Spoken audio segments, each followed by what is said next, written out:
You're saying there's unreliable material too? Yes.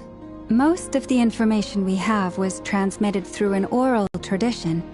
Inevitably, some of her stories were mythologized and deified over the years through countless retellings.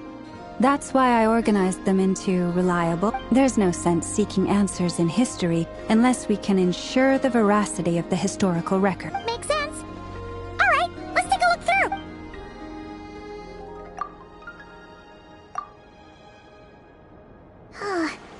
Almost all these records refer to Kutar instead of Columbina. Although neither of those is her real name. Paimon's not sure what point she's trying to make.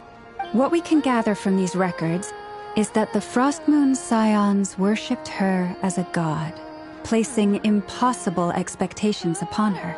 I cannot fault them for their earnest faith, but for all their devotion, worshipping her day in, day out changed nothing. I imagine that none of it resonated with Columbina. It wouldn't surprise me if, even back then, she had already begun to reject the name Kutar and everything it represented. Lama speaks the truth.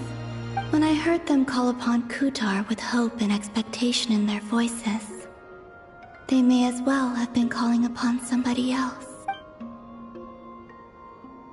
Well, that's a bit complicated. Perceived authenticity, prose style, and how realistic their portrayal of Kutar seemed to be. Amongst the Frost Moon Scions of today, only I know of her existence, and I alone have spoken to her face to face. As such, I know that there are certain things she simply would never do.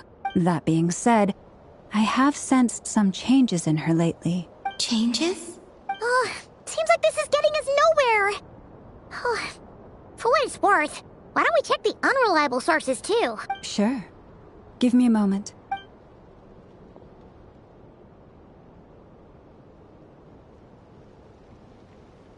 Exerting but a fraction of her divine might, Kutar sheared a great mass from the snow-capped mountain and cast it into the sea, upon whose surface shone the mirror image of the moon.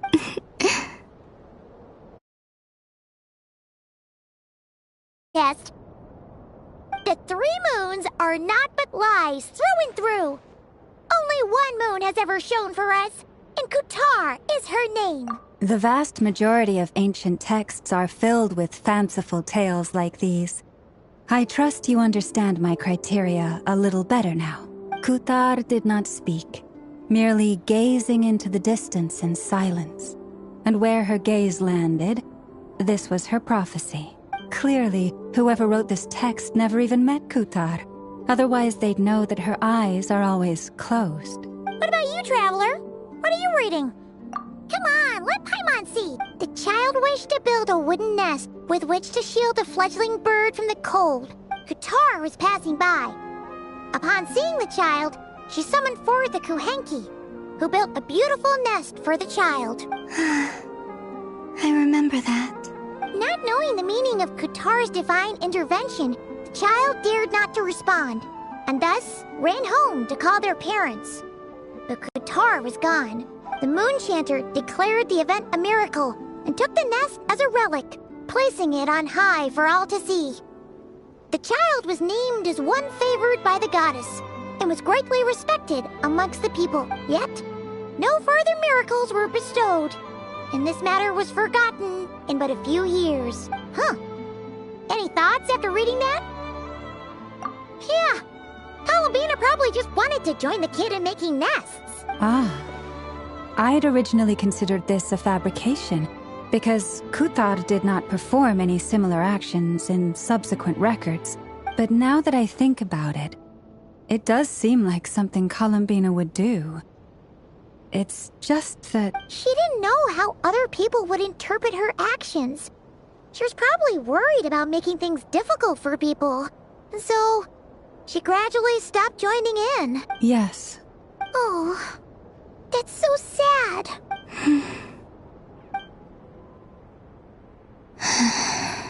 And now, I can make no such gestures of warmth, even if I want to.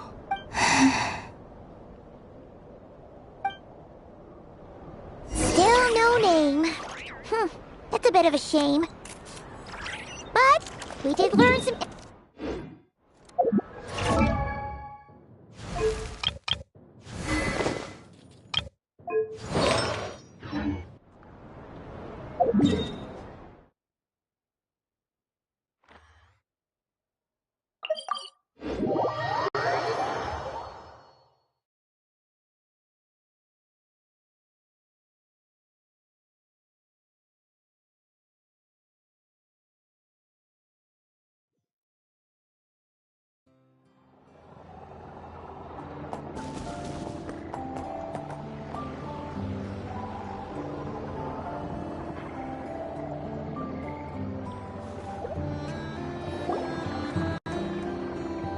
Let's see.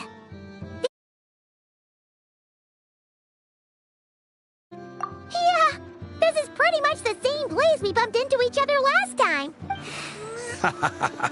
I convinced them to stick around a little longer. We were all waiting on people, so I figured having a little company would help pass the time. Ah, so you've been waiting for us? Sure does. Now you're back, we can go meet up with them together. How'd your investigation at the Frost Moon Enclave go? Well, we didn't find out Columbina's true name. But apart from that, it went pretty well. Aha, just as well that I didn't tag along then. I'm sure our moon goddess wouldn't want every man and his dog knowing all about her private life. Still, desperate times, desperate measures, I guess. Someone had to do it. So, Varka was waiting on us, but what about you two? Are you waiting for Alice? Oh, no. We already met with her. We discussed that experiment I mentioned to you last time. Oh, and she also handed me this communication device. That's right. I understand she informed you about the relationship between the family. Help her with some more experiments on that front. She said that she'll contact me through this device with more information. Ah, I see. Following instructions and making observations. Pretty common research method. Takes me right back to Albedo's lab. Wait, then who exactly are you meeting? Someone you know. Albedo's met him too. But I don't think Miss Lauma or the Grand Master have been introduced. Cases like this. It's you! So? It's not like the academia has prohibitions against going abroad. Also, I applied for leave. I've been writing to Hat Guy since obtaining a human form. I've already brought him up to speed on everything that's been going on in Nodcry. Hat Guy? Turns out, I actually have heard that name before. Oh? Then why did you react the same way I did? I only knew the name, not the fella. But since we're all here, let's do some introductions for what it's worth. I'm Varka, Grand Master of the Knights of Favonius. Lauma, Moon Chanter of the Frost Moon Scions. And I'm a Driosh from the Vahumana Darshan of the Sumero Academia. Hat Guy. Good to see you again, Mr. Guy. I believe we last saw each other on the boat ride here. Mind you, the only reason I came here is because there's someone I want to look into. Who's that? The Doctor, also known as Dottore, second of the Fatui Harbingers. From the tone of your voice, it sounds like there's bad blood between you. I was reviewing our archives and noticed that a lot of information about him was missing. Left a bad taste in my mouth. That's all there is to it. Dottore, or Zondique, as he was then known, once studied at the Academia, but he got kicked out before he could graduate. So, Last we heard, he was planning something. We actually heard that a few times before, even coming to Nocrai, but we haven't seen a trace of him since we got here. He only appears when something interests him. For all... But the fact he did something here at all is worth noting. It'll fill a couple extra lines in his file. Why does it sound less like a file you're writing and more like a criminal record? Anyway, we were just about to meet two of the other Harbingers. Want to come along? You might learn a thing or two about him there. Sure. Even though they're Harbingers, well, they're old acquaintances of ours, so, you know, when you talk to them, try to be... I got it. The Frost Moon Scion's relations with the Fatui remain tense. Forgive me if I do not attend. In that case, we'll continue assisting Miss Alice with her experiments. Good stuff. Everyone's having a fruitful time. All right, we better get going. I'll lead the way.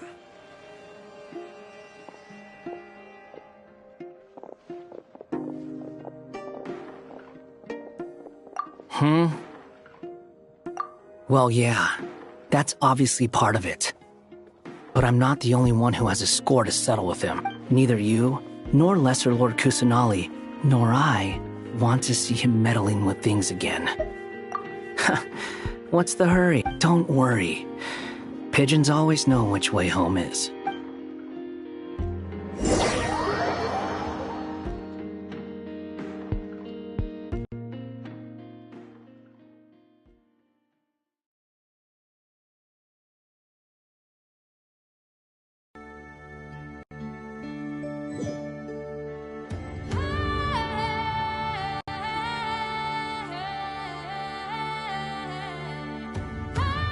You made it. Who is this? A scholar from Sumeru. They call him Hat Guy. He's an old friend of the Travelers. Wait, this is the Academia representative you wrote about? He doesn't exactly look the part. I believe this will prove my identity. You'll notice it bears the seal of the Sanctuary of Surasthana. Well, what do you know? So it does. All right then. My mistake. It's fine. I expected as much. What? So as I mentioned in my letter, the Academia's got its eyes on Dottore, but this matter remains top secret. Apart from those assisting in the investigation, the fewer people who know, the better. If anyone asks, I'm here in Nocrai to pursue my personal academic interests. Gotta say, Varka, you did pretty well to keep all this under wraps for so long. Sounds like you got in touch with the Academia about this way back. you flatter me. Where do I even start? Remember that time we fought Rerir at Star Sand Shoal? He sure let me have it then, didn't he? I'll bet Dottore had that all sketched out, with me as his convenient little pawn. He could not care less about us if he tried, but hey! The feeling's mutual. Does Dottore really strike you as the sort who values his relationships with his colleagues? Fair point. Definitely not. Which is why I always keep my guard up whenever he starts making suspicious moves. To that extent, our motivations align. On top of which, I consider you trustworthy people. Now, back on topic. In the wake of the Reikir of Solnari episode, Sandrone and I grew suspicious about Dottore's complete inaction during the entire affair. So we tried to find out what he'd been up to, but unfortunately to no avail. He never lets anyone in on his plans. The more he cares about something, the more secretive he gets. Indeed. Perhaps he believes that by keeping a low profile, he can avoid trouble. But that trick isn't going to work on his colleagues. Yeah, I mean, he's been researching the ancient moon's remnants. And he's been trying to get his paws on the moon marrows. Only an idiot would believe he doesn't have something more planned. With this in mind, I returned to Snezhnaya and relayed my thoughts to Her Majesty the Tsaritsa, entreating her to have him recalled. That's pretty direct. Did the Tsaritsa agree? Yes. I made it abundantly clear that the Fatui's business in Nodcry is almost concluded, and we do not need 3 harbingers in this territory. Her Majesty concurred. Accordingly, Dottore has returned at her orders. I imagine he's continuing with experiments, which no one besides he would ever have any interest in. Common sense might mean nothing to him, but he's not stupid. He knows that no good can come from opposing the Tsaritsa. Smarts alone won't get him all the way. He needs the Rooster's resources and Regrator's Mora, both of which the Tsaritsa can strip from him by waggling a finger. But doesn't he have a track record of publicly following orders while going against them in private? He probably has it down to a fine art by now. Wouldn't put it past him. We worked together on a research project once. Only briefly, but it was enough to show me that we're fundamentally different people. He has no interest in doing things methodically, stage by stage. His thoughts jump all over the place. The only similarity we share is that, once we set our minds on doing something, we will see it done. Oh, we definitely saw some of that in your battle with Rerir. You got so competitive. Ugh, do not remind me. Then I believe we all concur. Dottore will not simply give up. Fantastic. Now this is turning into a whole day of unpleasant memories. Are you talking about the moon marrow stuff? He also strikes me as the kind of person to disregard experimental regulations, ruin all the equipment, and go way over budget. Then leave the first person he can find to deal with the fallout. Exactly. This one time, he was running some high-temperature experiment and the substance exploded. But does he care? No. He orders his subordinates to open the device so he can observe the results, which causes the gas inside to leak out. That gas was poisonous. If I hadn't been there, who knows how many people might have died. And after all that, he left while I was still cleaning up after his mess. What a waste of time, Waste of time? The nerve! He wasted my time! You've been bottling that up for a while, huh? Hat guy, I must say, you seem awfully familiar with internal Fatui affairs. Especially when it comes to Dottore. Thank you, Lady Harbingers, for providing such valuable information. I have no other questions for now, so I'll be on my way. Wait, what? You're just gonna leave? You're welcome to join if you want. Ugh. Just when Paimon thought he'd finally mellowed out. He makes quite the impression. I'll say. I've met tons of headstrong people, but not many of them would join me in bad-mouthing Dottore. Anyway, back to the main agenda. Barca, you said that Columbina has gone missing? Yeah. We're working on building a connection between her and this world. The simplest method is to find out her real name. I've actually asked her that question before, but she said she didn't know. Considering our relationship... As far as I recall, she was never dispatched by Her Majesty to claim a gnosis or anything like that. The Tsaritsa's plans had long contained a place specifically for her. I always thought that was weird. What could she do that the rest of us couldn't? Knowing what we do now, it's probably something related to Kavaki, right? More than likely. When she first arrived, Columbina would often go to Her Majesty and ask when she could start the task assigned to her. But Her Majesty always gave the same reply.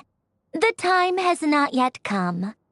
So she spent her days in Snezhnaya doing basically nothing. The Tsaritsa has summoned a beautiful blind maiden to be a harbinger, giving her the third seat by virtue only of her enchanting voice. It was a dumb and stupid rumor, but the reality of the situation made it hard to refute. And what happened after? I imagine she stopped caring. She no longer seemed to care why she had been recruited, and Her Majesty never gave her any missions. So she just continued to sing in the flower garden. For my part, I was busy. So busy that she had long been used to a life of... I just felt that having a place to stay would cost me something eventually. And so I waited quietly for the day that I would have to pay the price. And on the other end of that spectrum, you had me. Someone once told me that I had the lousiest work and the toughest luck. That's a good way of putting it. I forget who said it, but those words have always stuck with me. But you've done your job exceptionally well all this time. Because at heart... What is it? Something come to mind?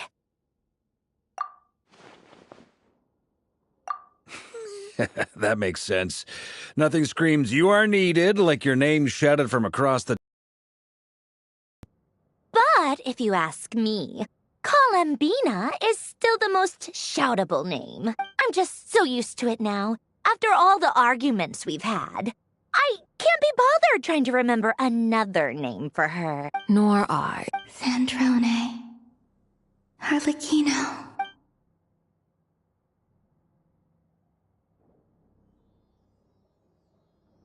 Huh! It's a Sealy! Does that mean Nicole has news for us? Ladies, I thank you for your hospitality. If the chance ever comes up, I definitely owe you both a drink sometime. I'm sure it will. You can make your own way out. Heck, you've been here enough times, you probably know your way around better than I do. Okay! Time to do what adventurers do best. Follow that Sealy!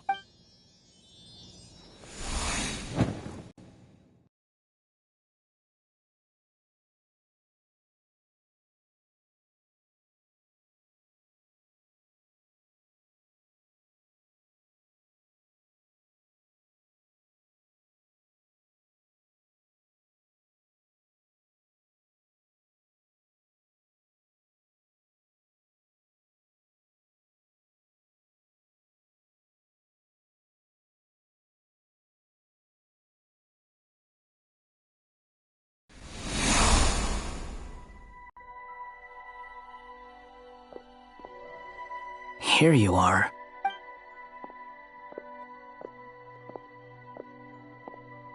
Oh, hat guy. How come you're back so soon? Did things go all right with the Fatui? Fine. Dotori's been summoned home by the Tsaritsa. Couldn't get much more than that. How about you? Any progress with the investigation? Unfortunately not. We've tried everything. Different phantoms, different locations, different points in history. But the results are the same each time. Abyssal monsters roaming the land. People crying out in despair, with no hope of being rescued. Every time I see it, I can't help but think, is this what it was like in Mondstadt when Dragonspine Durin attacked? And if I fail in the task I've been given, will I create yet another tragedy? That's just meaningless speculation. When we encountered similar phenomena previously, I tried to interfere with those illusions, using sounds and lights to guide them. However, we could not change their fates. At most, we were able to extend their existences. The events of the past are like fate that has been written into Irminsul. There isn't a living thing in Tevat that can escape its past. But Miss Alice instructed us to try to find ways to change the outcome that these phantoms face. It's an impossible task. Can't you just refuse? Since she asked us to do this, I feel like it can't truly be impossible. Or if it is, well, mages can make the impossible possible. I could not have been born as Durin otherwise. But you also said that your past 39 attempts were fruitless. That's true. But you're still going. Yes. After this many futile attempts, surely you realize that you're not doing this because you still believe what some mage told you. It's because you want her hypothesis to come true. It's something you wish for deep inside. So, think for yourself about what you want to do. As long as you don't believe it's futile, it isn't.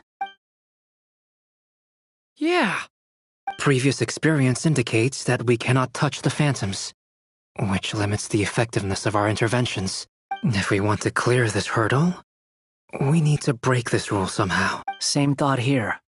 Following the same rules means repeating the same failures. Reducing ourselves to mere playthings of fate. So you mean we need to figure out a way to make contact with them despite knowing that we can't? Yes, and I suspect that's something only you are capable of. Everything in Tevat is logged in Irminsul, but the withering that once occurred in Sumeru was a sign that the Great World Tree was being corrupted. This corruption allowed things that should not have existed in Tevat to appear.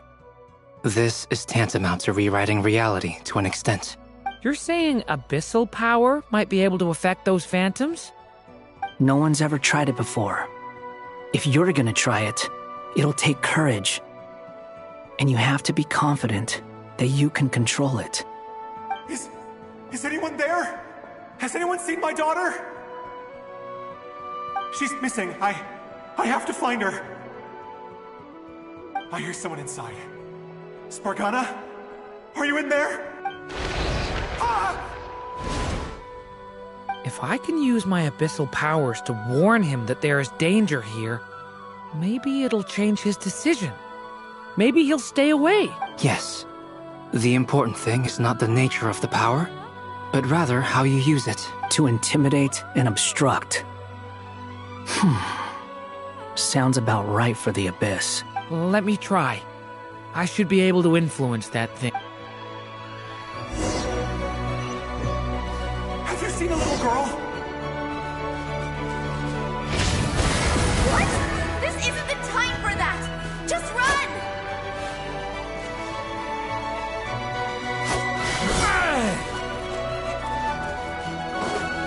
I hear someone inside.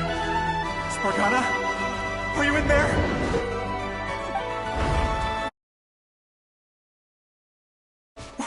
What is this? Looks dangerous. I should get out of here.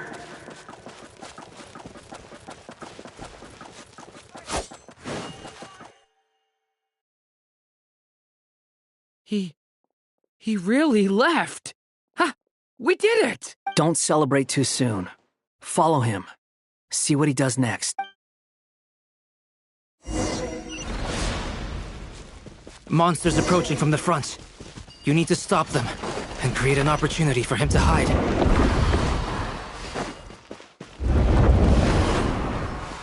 No! There's monsters ahead!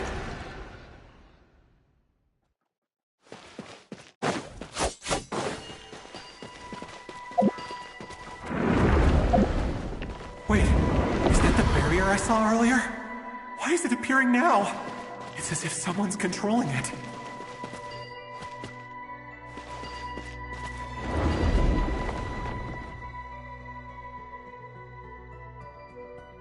The monsters are gone. Is it safe now?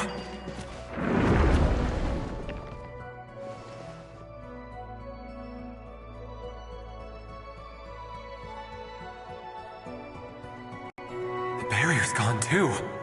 How odd. Anyway, I get... Quickly, let's...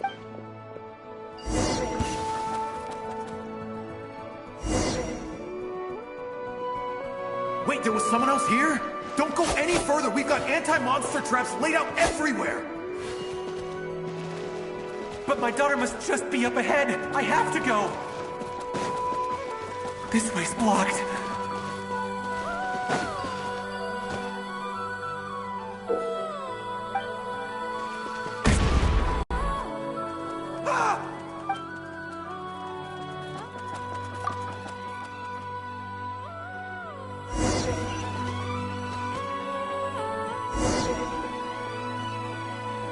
Wait, there was someone else here? Don't go any further! We've got anti-monster traps laid out everywhere! But my daughter must just be up ahead! I have to go! This way's blocked.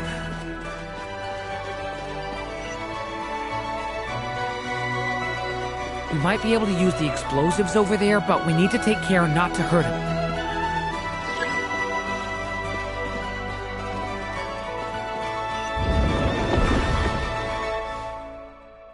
I'll use the barrier to keep him at a safe distance. This barrier seems to be helping me somehow. Hey! Hey!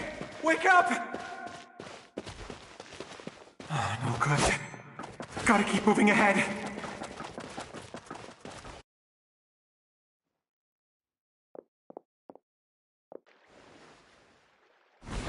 So many monsters! There's still a chance, Durin.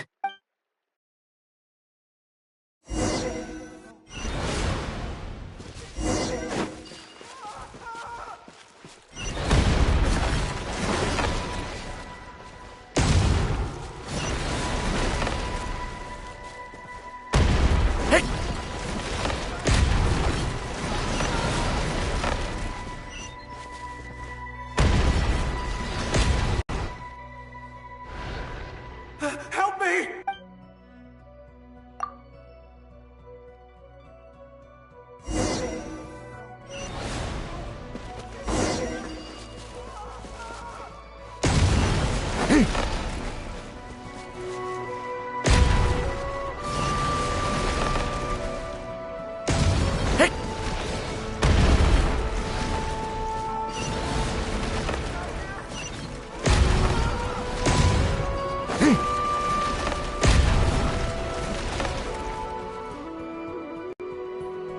This is a new development. I've never seen this happen before.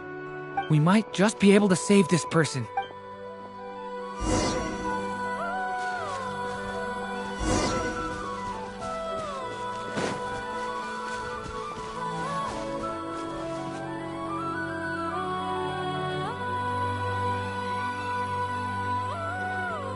Hello there. Have you seen my daughter? Spargana's her name. Get out while you still can, you fool. But I can't just leave her here. Sorry. Okay, if I do find her, I'll get her to shelter and come back for you. Don't bother. What's that noise? No, if he goes inside, he'll...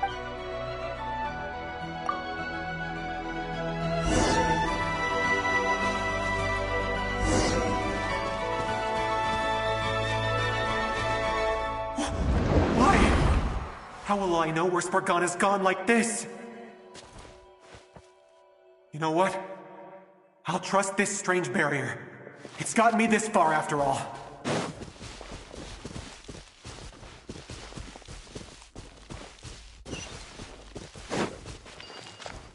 What? Spargana? Are you there?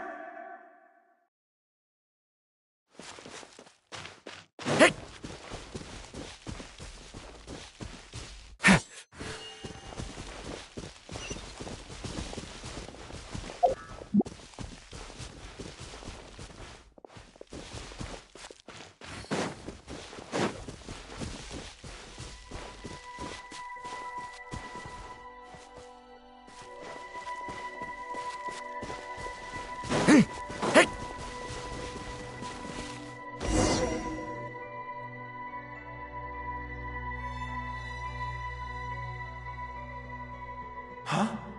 That looks like one of my... Oh, thank you. Yes, it's one of hers for sure.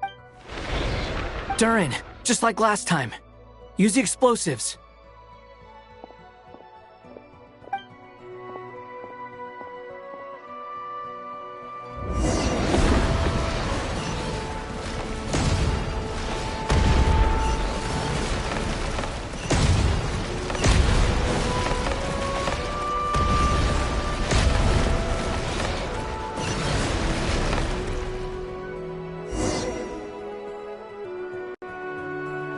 It won't work. There's not enough left. If he makes it in, he'll die. But then, this clue could be the key to him finding his daughter. It might not be the only one. Better he misses that clue than loses his life. I guess so.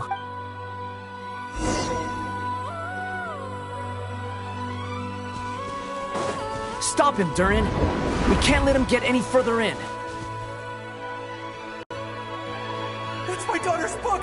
She's passed this way! Why?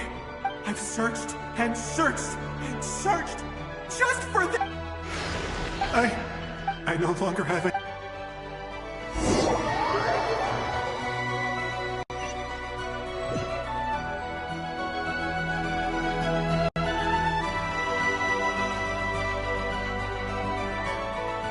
I'm sorry.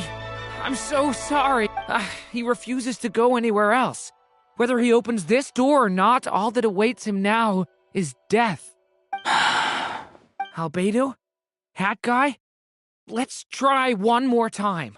I don't know how we're gonna do this, but...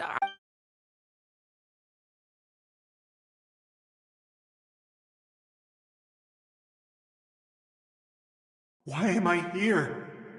What's going on? All these scenes running through my head. Huh? What's going... His reactions have changed. How many times have I... What's happening to me? Huh? Wait, who are you? You can see us now? I feel like I always could, but that I only just realized you were there. I'm sorry, I don't know how to describe what I'm feeling, but you were the ones guiding me using that marked barrier, right? I haven't done anything yet, but those monsters, those deaths, they feel like memories. Like things I really did experience. I won't find my daughter. In fact, I'll ultimately die trying to find her. Well, no, it isn't. Yes, it is. Even so, we're trying to find a way out of this. You've not seen my daughter either. It seems she really isn't here. I'm sorry we couldn't help you. I'm just... tired. How long do I have left? Experience says 15 to 20 minutes. 15 to 20. Thank you for all your help. Let's rest a while. You look exhausted too. Now's not the time for you to start pitying us. It's not pity. I'm just realizing that I've only got 10 or so minutes left.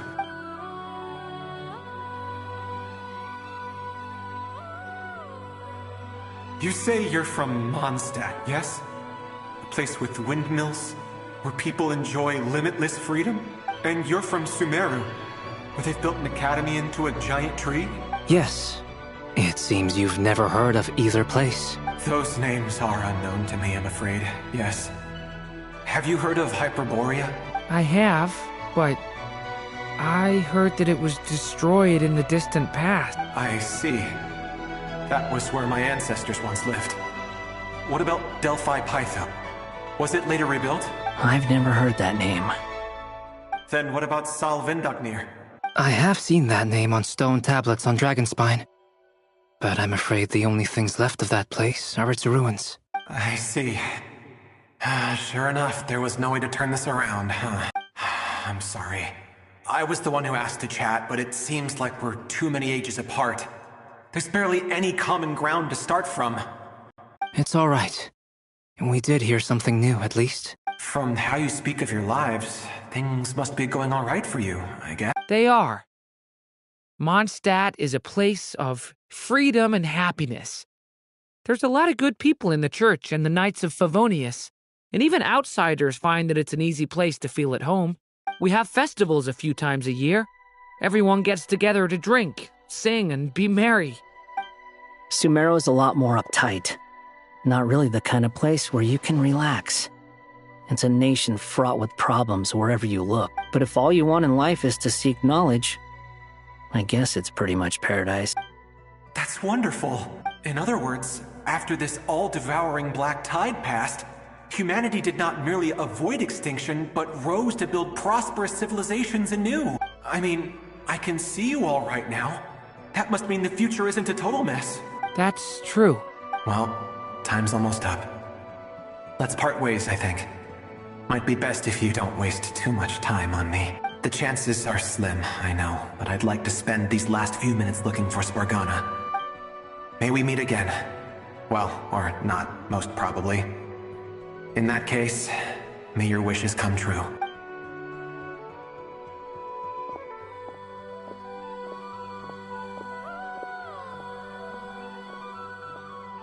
He's gone.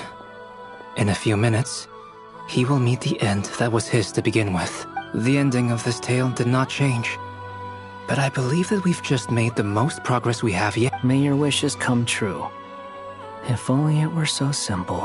Hat Guy, you've never talked about your past.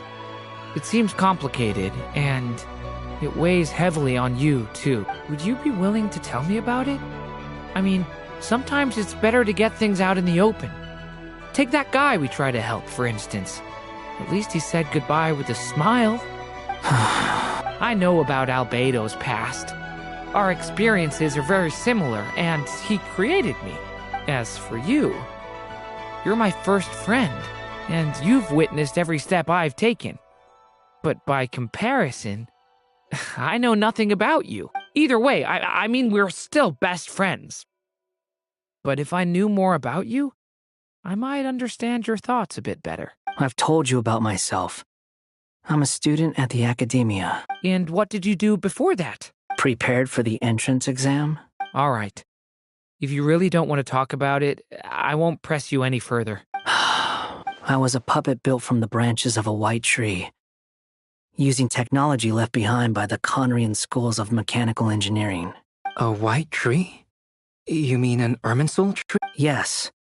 A branch of Irminsul that was once connected to the main tree. So you had a human creator too? Yeah. But my creator abandoned me after deciding that I was a failure. After that,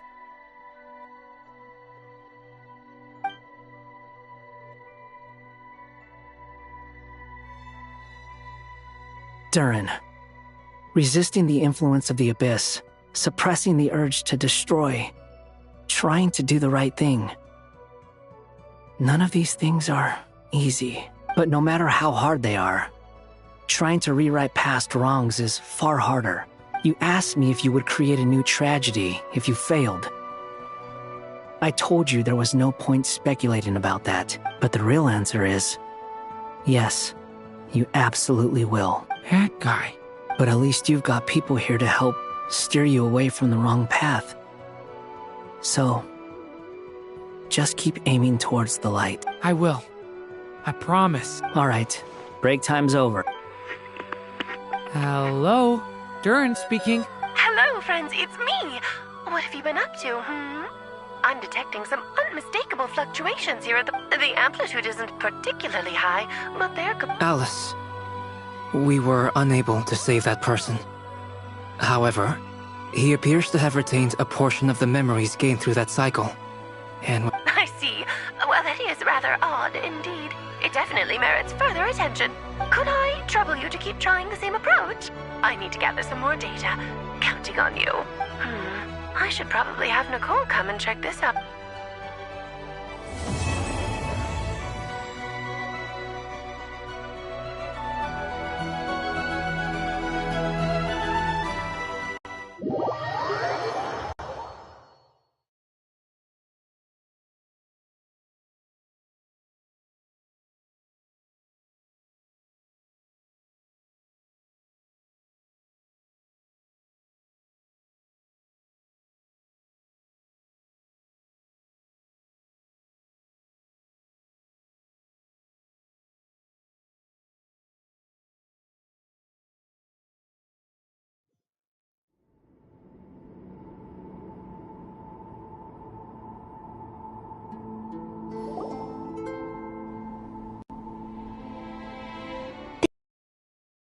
I was worried you might stop to collect treasure chests opened by the Seelie along the way. It would have taken you so much longer to get here. Another conversation I cannot hear.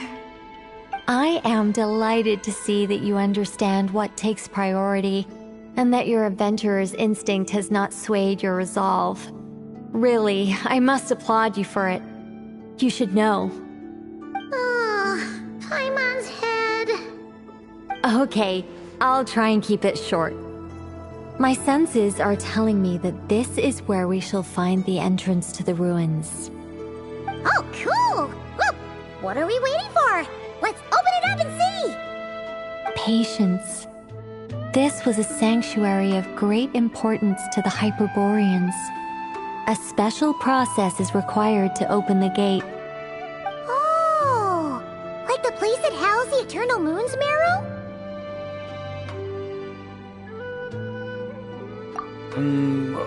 Okay, so what's the plan? Need us to do anything? And just the short version, if you can. Ah. Alright then. I was planning to start with some background on the invention of these techniques. Remember what you were saying about priorities? Fine. Simply put, we need 3 human representatives to successfully undergo a process of Kuvaki resonance. Think of it as a test from the 3 moon goddesses to see if the entrants are qualified, with the most recognizable qualification being Kuvaki. Pretty sure Lauma would ace that test. Oh, wait. But we need 3 people. I also have no doubt that the Moon Chanter would be qualified. But we would need 2 other people with the same constitution. Therefore, the most feasible method is not so much to follow the rules, but to figure out how the test functions and find a workaround. I've done some research, and it turns out the mechanism is rather crude. We'll simply need humans to stand before it who have sufficient Kuvaki energy within them. I'm with you so far. How do we get the Kuvaki in them? The easiest way would be transfusion. Take some Kuvaki from Nodkrai's soil, put it into the bloodstream, and get it circulating in the body. So we're going to cheat on the test? Precisely. There are other methods, but this is the simplest one. Cheating the system is much easier than trying to hide from it. Huh? Sorry? Does the idea of cheating upset you, Miss Lam? No, that's not it. I suddenly had an idea. Ooh, what is it? It's about Moon Prayer Night. I figured out a way for Kutar to join in the festivities. Huh? But as Paimon said, we need to have our priorities straight. Let's get back to the test. I'll follow up with Nefer on the festival arrangement. Oh, okay. Anyway, is this really the best method we have? A Kuvaki transfusion sounds dangerous, no matter how you slice it. If you think that's dangerous, wait till you hear the other methods. I'd be more than happy to go through them if you'd like. There are several. No need, we're good. Let's go with this one. Very well. Kuvaki transfusion it is. Now, I should mention that the risks can be greater or lower depending on individual compatibility. It would be rash to simply infuse the Kuvaki and hope for the best. If the body rejects it, the reaction can be quite severe. The symptoms are similar to another condition that some people living here suffer from, known as congenital Kuvaki sensitivity. So, before we execute our plan, I will perform a simple test of my own to see who is compatible and who is not. Once that is done, we will have to complete the resonance process as rapidly as possible. The participants must remain stationary while the Kuvaki circulates and bonds with them, and they mustn't eat or drink anything. What? No eating or drinking? That's some hardcore fasting. They'll all be monks by the time they're through. 3 days. Oh, that's so long! And we still need to find 2 more people who are not... Fasting? What are they talking about? Really? Don't you want to think this through? Haha, count me in too. 3 days without food? I can handle that. Miss Nicole has made it clear that this is the easiest way. The way I see it, there's nothing else to discuss. It's time to... Yeah, you're right. In that case, Paimon volunteers to be captain of logistics. Then we'll start with you first, Traveler. Please step forward.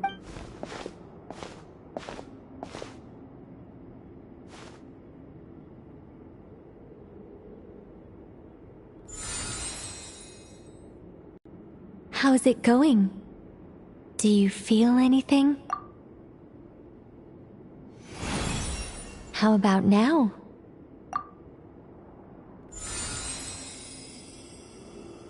And now?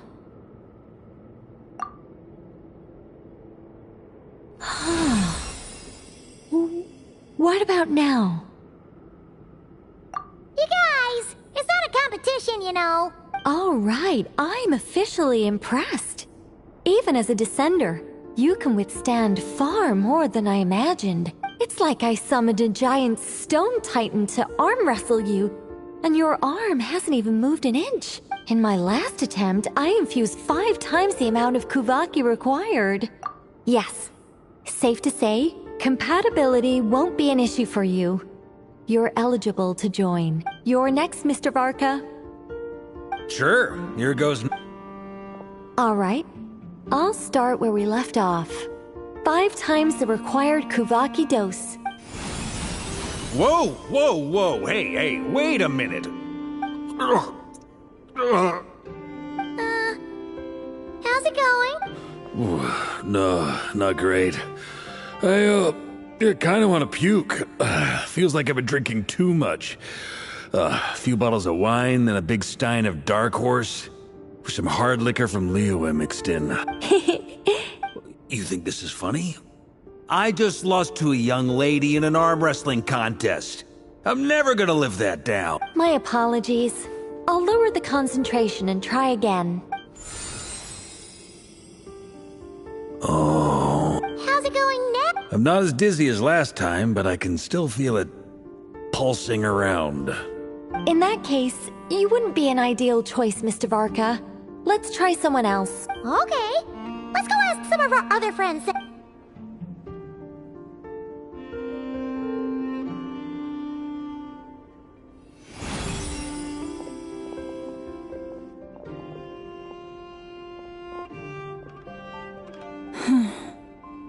No surprises here, Miss Moonchanter.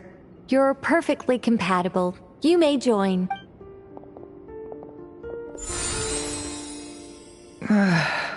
I'm getting a slight headache. Shame. You were so close. Whoa! I'm itching all over! Allergic reaction. We can't have that. Huh? Well, are you gonna start a what? The Hexen Circle is an organization that cares for and protects children. We will not have them do dangerous things. Not even tests.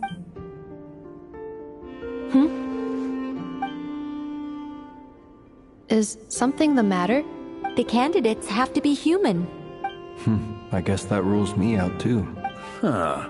Everyone except the Moonchanter got beaten. Guess I don't need to feel so bad after all. I mean, looks like this isn't gonna be as easy as we thought. Perhaps I could ask for volunteers among the Frost Moon Scions. I'll see about talking to some trusted Lightkeeper colleagues. Itlua springs to mind. In fact, I think we had some former Frost Moon Scions join our ranks recently. Can you give me the scientific explanation for how the test works? I can probably make some kind of test bot. Then we can just zip through Nasha Town, going up to people and pressing a button to check their status. Wouldn't that be way easier? No. Wow! No elaboration for once. How about I contact the Knights of Favonius garrison in the Wave Chaser plane? Shame that Lohan's already left. And that guy's Strange. The moon goddess is clearly revered by many people. So why is she on the brink of disappearing? She mentioned that the world has rejected her from the very beginning. And when we fought the Rakier of Salnari, it seemed like she exhausted her power for our sake. Also, I'm not sure revered is the right word for how people feel about her. Gratitude, certainly. For my part, anyway. It's basic reciprocity. She helped us, so she deserves our help in return. Yeah. Even though she looked like she didn't care, she still saved a ton of people, including me. A review of the relevant data leads me to conclude that Miss Columbina is a good person. Yep, you bet! They really think so?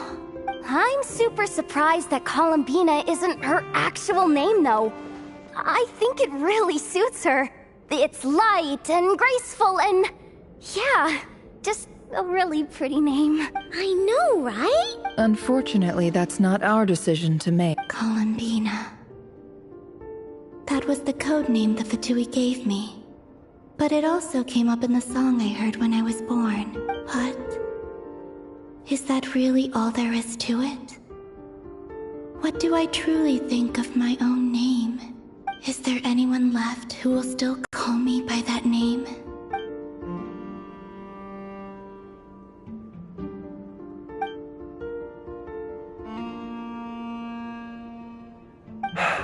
Moon Prayer Night is getting closer by the day. Then allow me to try. Huh? What are you doing here? You contacted your friends via the Adventurers Guild. Sandrone has been keeping an eye out for something like that, so she informed me. Since I have the ability to accommodate a moon marrow, I should prove to be a suitable candidate. Arlecchino. When can we begin? I see. We can begin right away.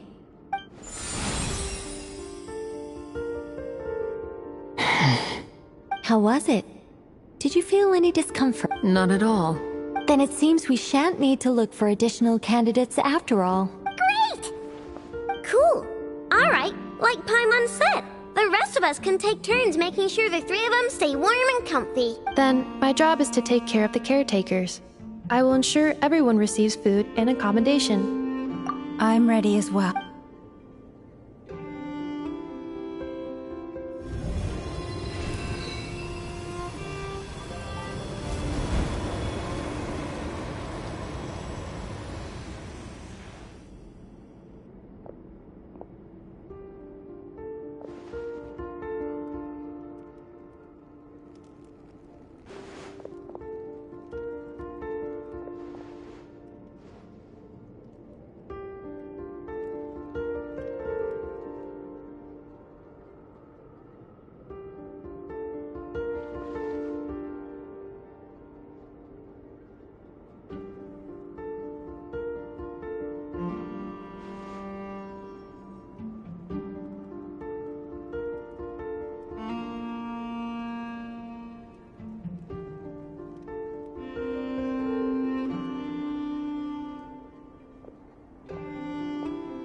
The work is done.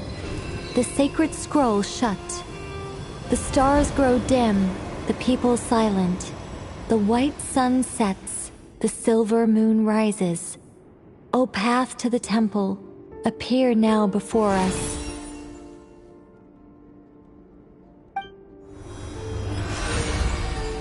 Wow!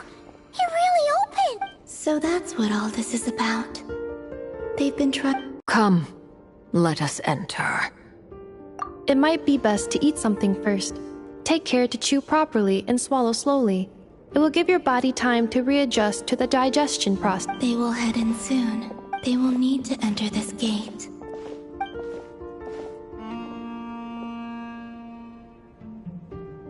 Huh? I cannot pass through. Is it because I have no physical body? It has been 3 days. My strength is all but complete. Can I really hold on until Moon Prayer Night?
Are these people...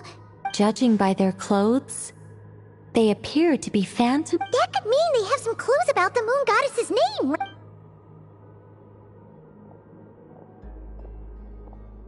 Hey there! Could you tell us what the moon goddess's name is? Sorry. That's probably a weird question, huh? How do we explain? The moons are long gone, and their goddesses are dead. Their names. When a new moon goddess is born, we have used every last resource at our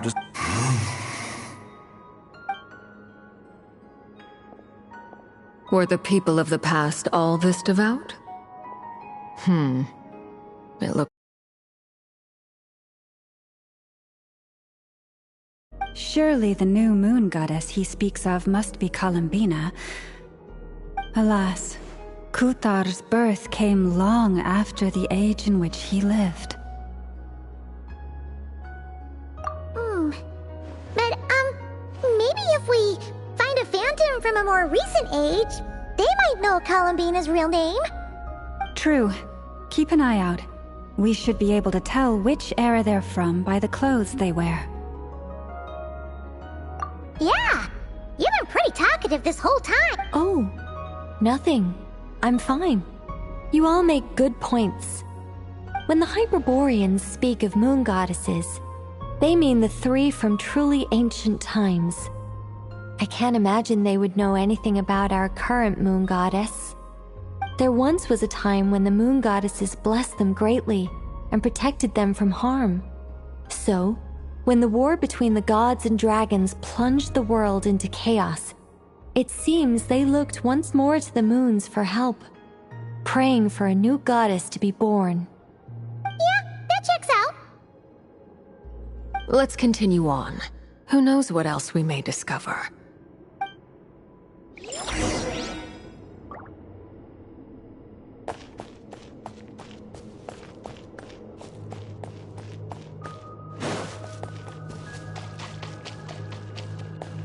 There's a door blocking this path! Not a problem. Try this.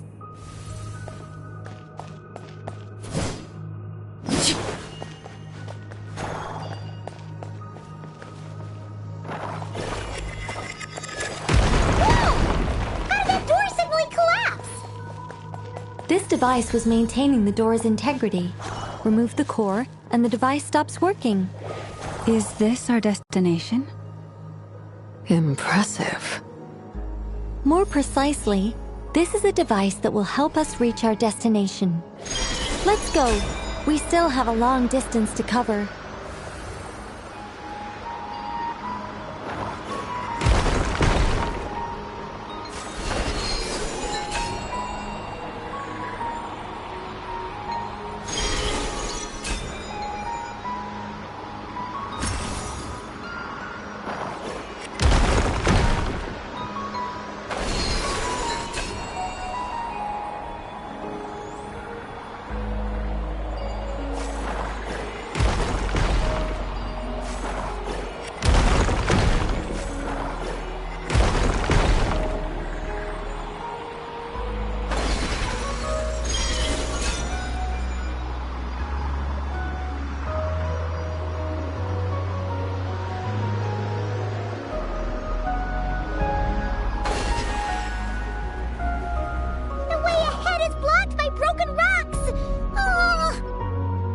Let's try that device again.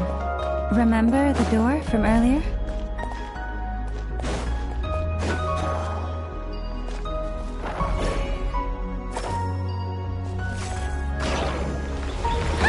So it works in reverse, too!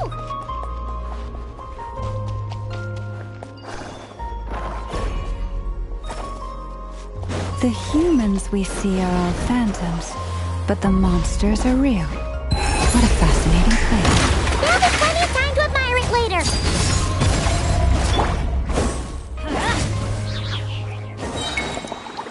Off we go!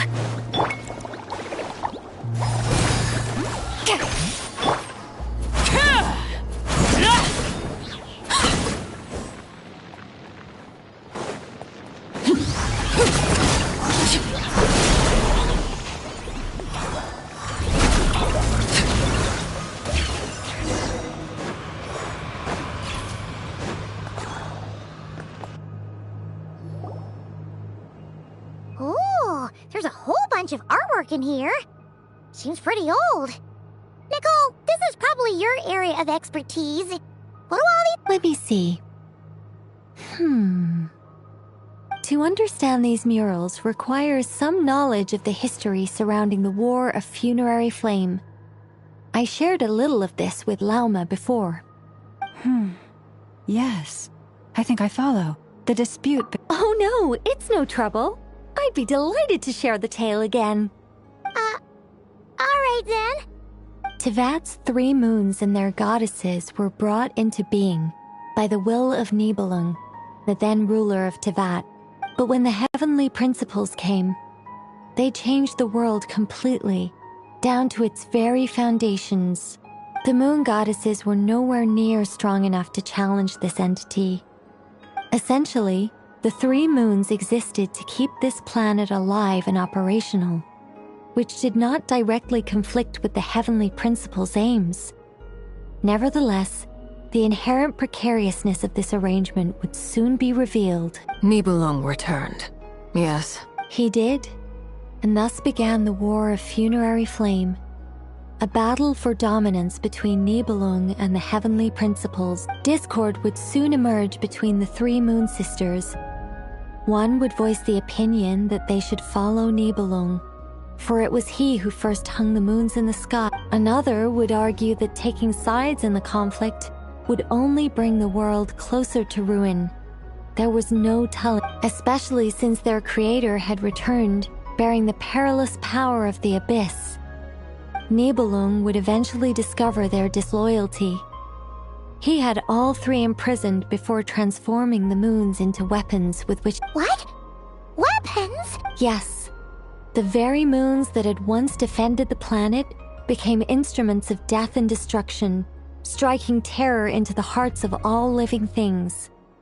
And although the heavenly principles and the 3 moon sisters had once been at peace, it now seemed that the moons posed an unacceptable threat to Tevat. It is possible that the heavenly principles did not know of the goddesses' regardless of who knew what, when. The heavenly principles shattered 2 moons and flung the other beyond the skies. Whether the goddesses managed to escape Nibelung's captivity after his fall, but this much is certain. From that day on, the moons no longer belonged to Tevat.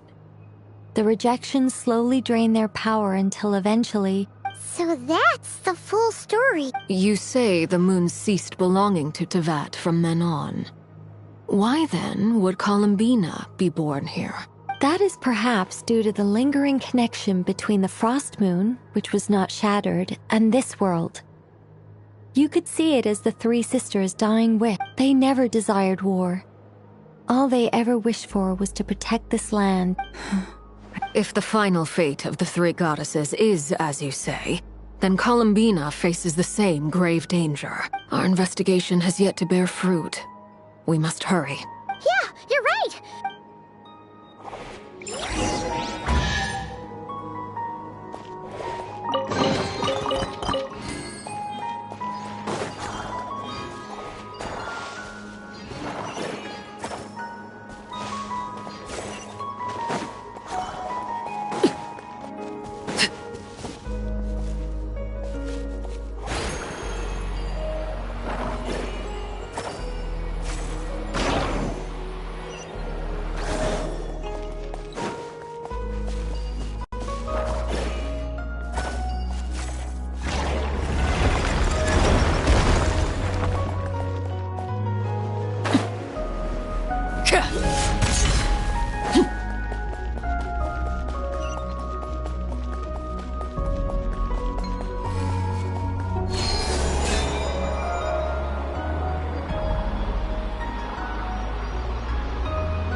We're finally here! Guessing we'll need to activate Indeed. I was a little worried about that at first, but as we got closer, I sensed that the Kuvaki within it flows unimpeded. The only issue is how to activate it. It's looking a little worse for wear. What about the cores from some of the other devices we've seen? Can we repair it using those? In all likelihood, yes. I imagine that would have been the Hyperborean's backup plan. Let's look for some...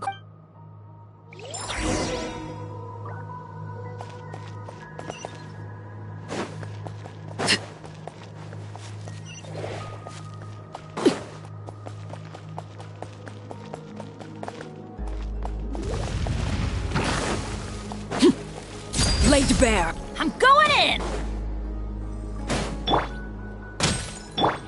Yeah.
Walk up, then jump down.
Enough cores. Let's head back.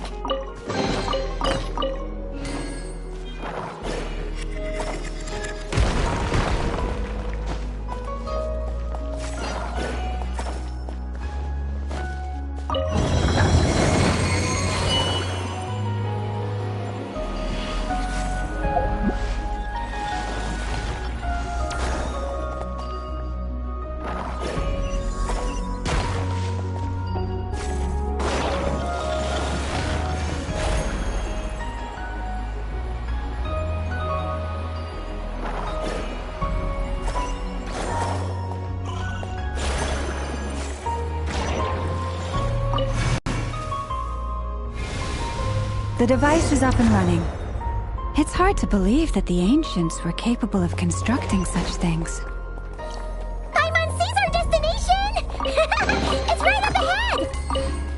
Yes, let's go.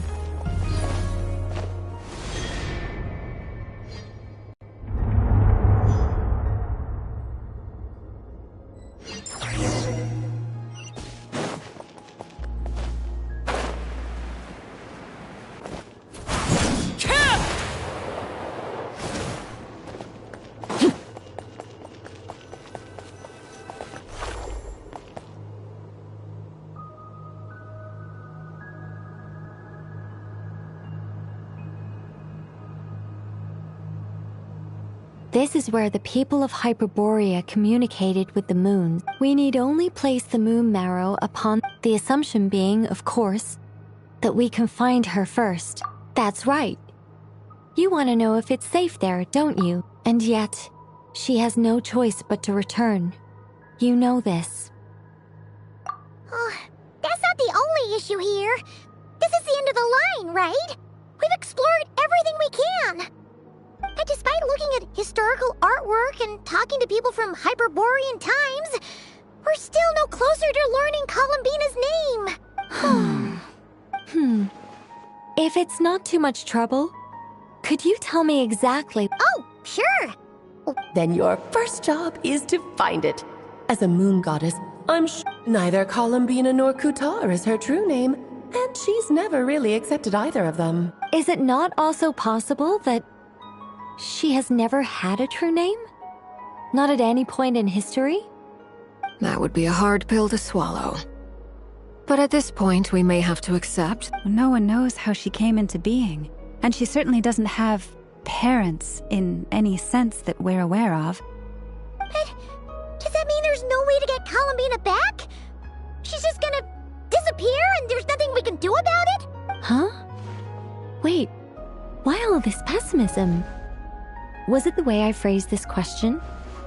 You all seem to be taking this in, well, just because she's never had a real name in the past doesn't mean she can't have one now. What? Think about what Alice said again. She never once said that you'd have to find a new name, did she? Are you saying what I think you're saying? Yes. Names are anchors that connect us to the world. If she doesn't have one already, then all we have to do is create one, no? It's like— yes. Traveler, when you first arrived in Teyvat, do you think you would have turned around if someone behind you shouted, "Hey, Tumaini"? But what about now?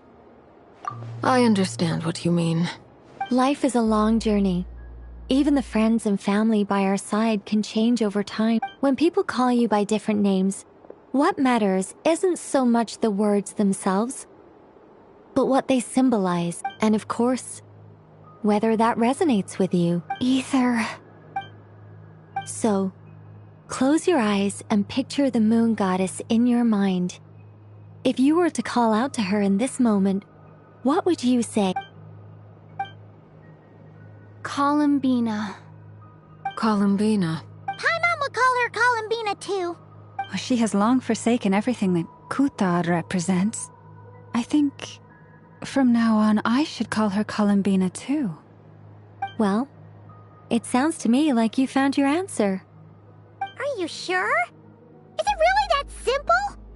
We haven't found her this whole time, and not for lack of trying. For a journey like this, the process is every bit as important as the outcome. Had you not searched far and wide, rejecting every other answer you were offered? How could you have come to an answer you felt was finally correct? Oh, it all makes sense now. This has Alice's fingerprints all over it. Are you suggesting that Mage knew from the start that Columbina never had a real name to begin with? I can't say for sure, but I can definitely imagine her chuckling in satisfaction somewhere right now, saying, "Ah, what fun." Lala! Your antlers!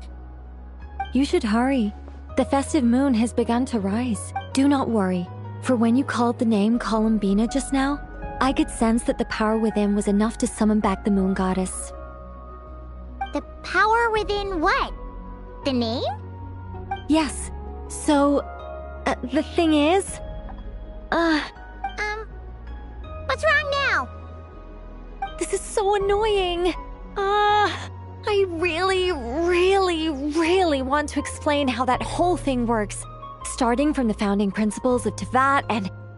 Oh, I could talk about this for hours, but... Deep breaths, Nicole. Deep breaths. You're an angel. A sober, sensible, solemn angel who has her priorities straight. Okay then. Sorry for asking. Anyway, you all need to hurry. Last thing, remember how it...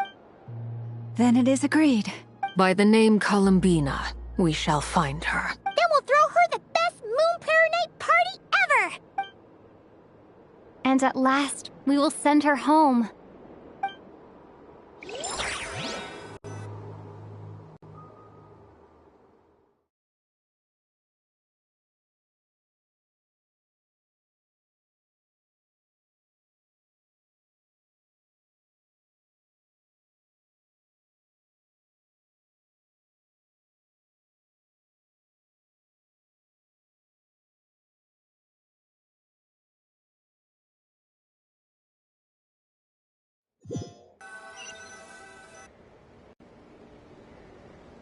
I can barely move anymore.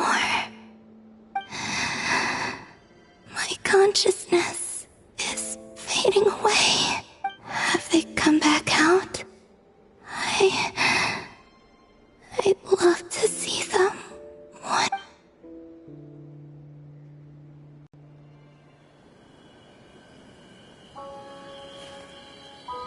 They didn't make it.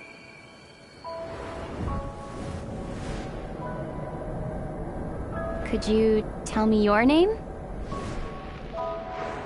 My name is... Columbina!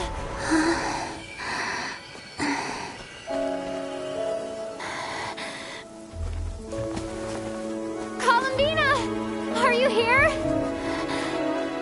Columbina! That's the name you gave when we first met. And it's what I've called you ever since. Columbina. It's a fine name. I have many fond memories of Columbina, and so do all of your friends.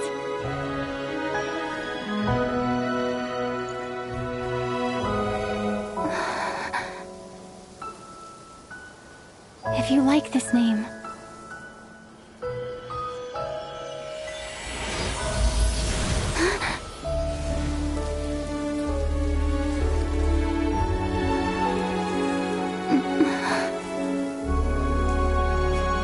looking for me?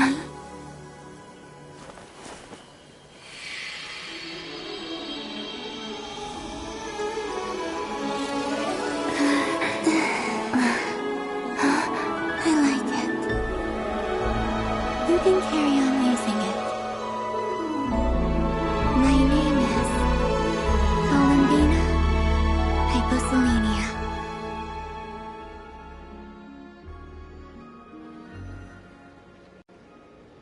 Columbina Hyposelenia. That's a wonderful name. I never thought that Columbina would become my real name. But after I met you and my other friends, the things that this name stood for slowly began to change. It went from being a Fatui code name to...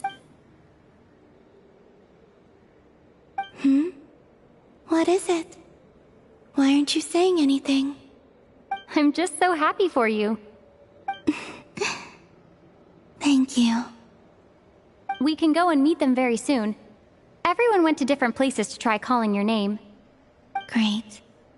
I'd like to thank them as well. Everyone's done so much for me. Searching for my name, entering those ancient ruins. Huh? Wait, so you were... Yes, I was there. Not physically, but my consciousness was still holding on. I followed you the whole way. Starting from... You turned around and called out my name while you were in Nasha Town. Do you remember?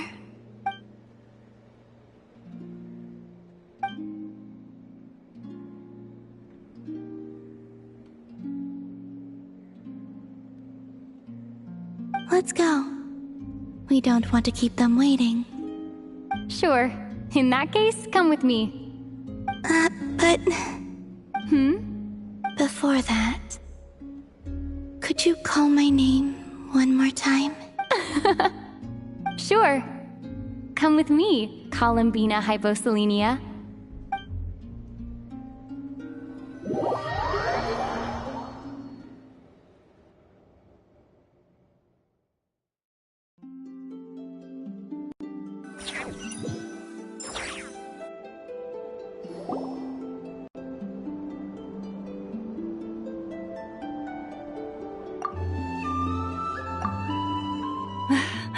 Columbina!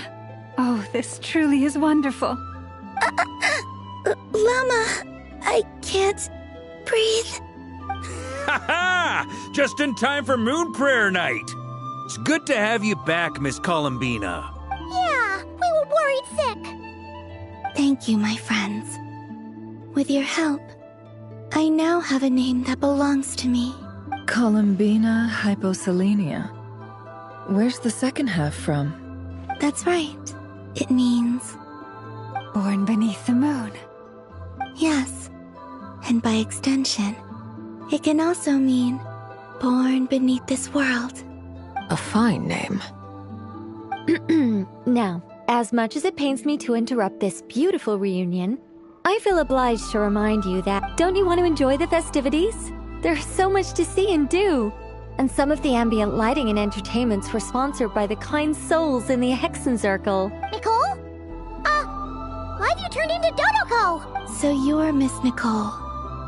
Thank you for helping us, and for helping me find my name. It's nice to finally hear your voice. You're quite welcome. Guiding lost people to hidden treasure is what we Seelie do.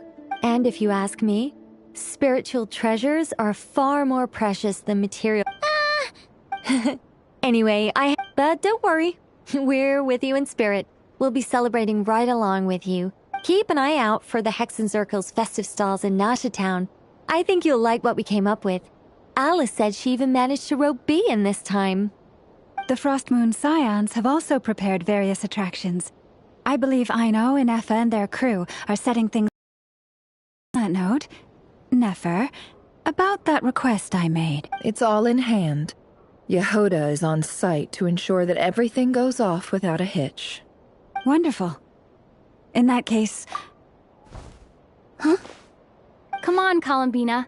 It's time to celebrate the best Moon Prayer Night ever.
Hey, young lady.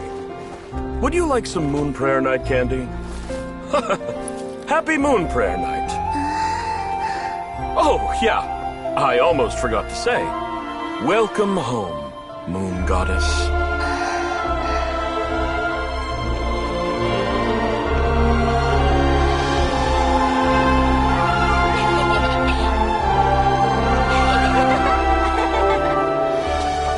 Welcome home, Moon Goddess.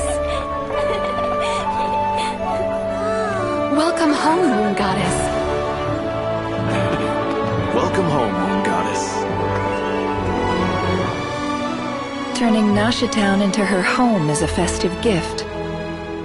I A rather brilliant idea. Perhaps this is what Nodcry, Columbina's home, should have been like all along.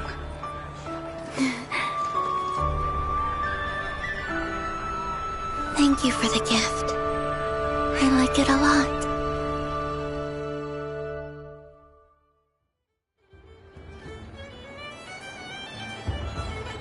This feels like the surprise of my life. I do. I never imagined I'd ever get to enjoy Moon Prayer Night with everyone so freely. If you're happy, we're happy. Quite a strategy you came up with. Hide the tree in the forest. It's not your usual style, Lauma. Is there something about Moon Prayer Night that enhances what's in your head as well? Apparently so. It even inspired a perennial penny pincher to use their resources for a greater cause. It truly is a magical festival.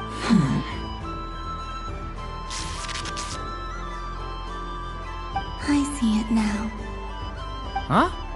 What's everyone doing here? Oh, Miss Columbina, you're back. Yes, I'm fine now. Thanks for your concern. How's your progress with Alice's assignment? Very well indeed. I've never heard her sound so excited. Not like this. This time her excitement seems more serious. Seems like she's had a major breakthrough. She said she'll contact us once she knows more. In the meantime, we're free to relax and have some fun. Enjoy the time off while it lasts. I have a feeling...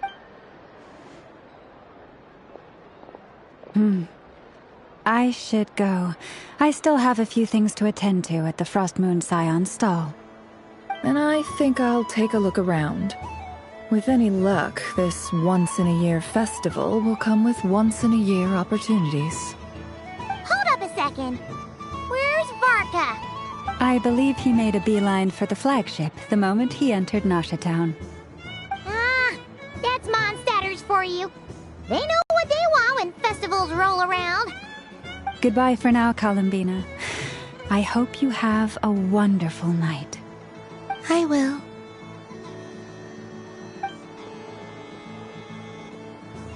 Well, in that case, don't just stand there. Get out there and have some fun. You'll definitely get a warm welcome at every stall. Oh, also, take this...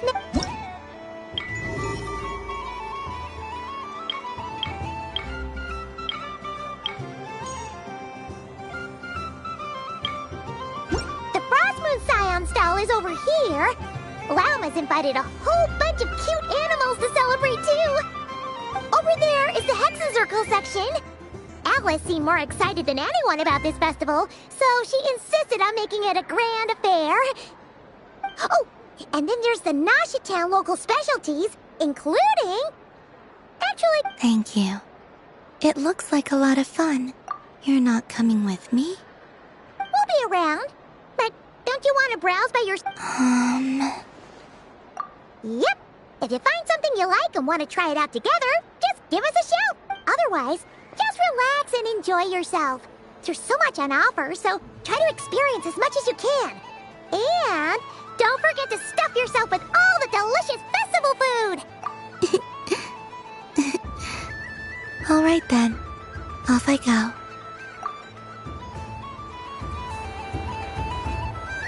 Where should I go first? This must be the mage's stall. So...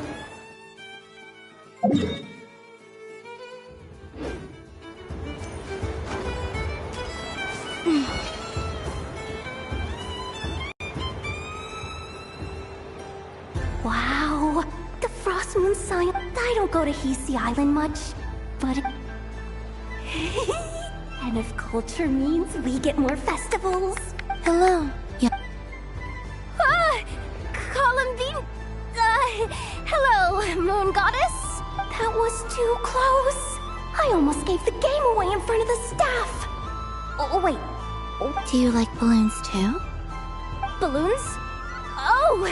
You mean those? What's so fun about balloons? I'm not a kid anymore. They're probably more up Aino's alley. Yes. The animals seem very curious. I recently learned a fun new game you can play. A new game? Hello. Welcome home, Moon Goddess. Yes. Could you give me a few that haven't been inflated yet? Are you sure? Yes, please. Uninflated balloons? But those are just little rubber pouches. Would you like to play the balloon game, Yehoda? Huh? Sure. I guess. How do you play it? Wait here a moment. Oh. This is so weird. I thought I saw Columbina nearby. Uh-oh! That's the fourth Harbinger! Although she's helped us out quite a bit, she's good people, right? Is she looking for Columbina? Oh, guess that's my ticket out of here. I'm not sure my heart can take being sandwiched between two Harbingers. Which stall is she checking out? Oh, it's that other Frost Moon Scion's one. Try on the headgear, see what it's like having antlers or animal ears for a day. Oh, I wouldn't be caught dead wearing that stuff. So embarrassing. I have enough gear to carry as it is. Wait, what? She put it on? How peculiar. This would take some getting used to. I wonder if this is what it's like for Lynette. It really suits you, ma'am. What is this? She was so intimidating a moment ago, but now, dang, she's really rocking those ears. How does she make them look so cool? I suppose I may as well keep them on for now. She's coming this way. How do you do, Miss Yehoda? Oh, jeez. Don't talk to me while wearing that thing. Where am I supposed to look? Oh, hey there. I'm looking for Columbina. Have you seen her? She just... Huh? Oh, wait. Is that what she meant by balloon game? Yeah. Huh? No fair. How come I get caught in the crossfire? An ambush from the rear? Is this a declaration of war, Columbina? Would you like to play too, Arlecchino? Seriously? Are they gonna start some beef right here, right now? Gladly. That said, I believe there is another who would like to join. Boss Nev! Thank goodness! You've gotta get me out of here! Things are kicking off big time! Hello there. I'd like 10... no, make that 20 balloons, please. Uninflated. What? Miss Moon Goddess, I hope you're prepared to pay the price for assaulting my employee. Welcome to the game, Nefer. Just to be clear, let's keep this a fair fight, okay? No strange powers, please and thank you. Naturally. Don't just stand there, Yehoda. Huh? Do I have to? Of course. Don't forget the curator. I knew something like this was gonna happen.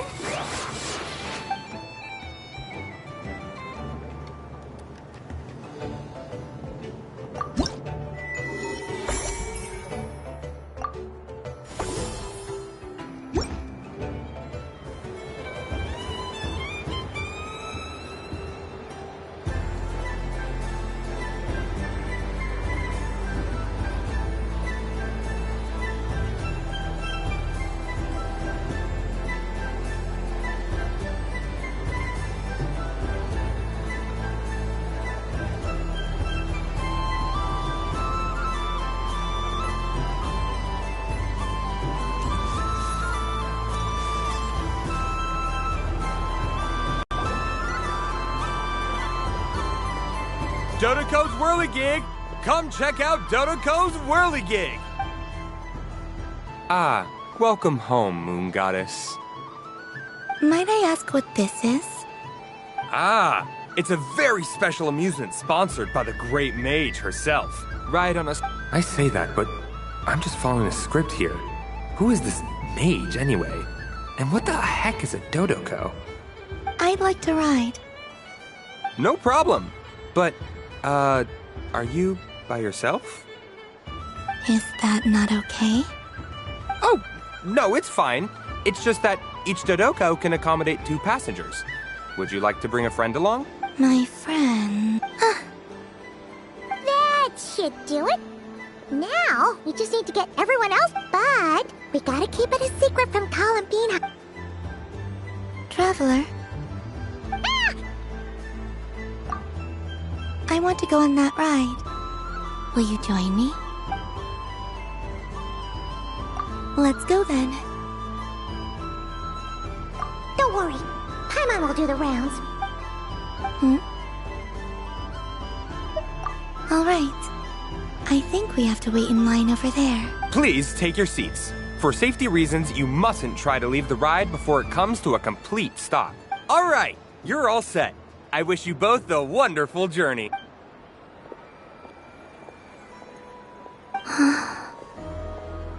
Not bad. It reminds me of riding a moon lane. Sometimes, the Kuhenki circle around me like this, playing their beautiful melodies. Yeah. I'm going to miss them.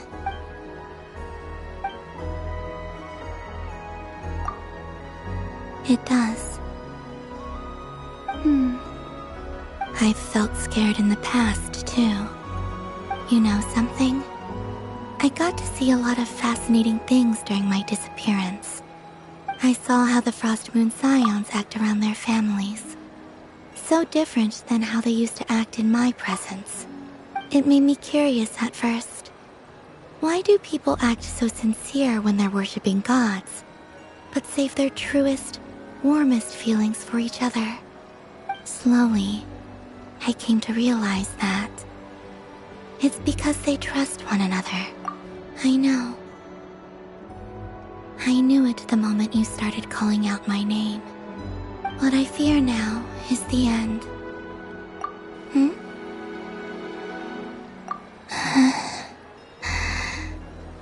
Thank you for this conversation.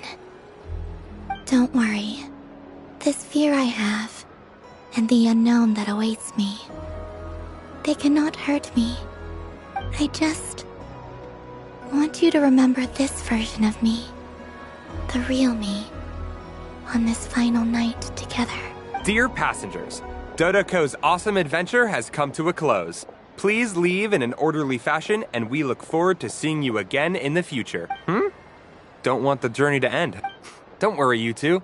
There's always another adventure waiting just around the corner.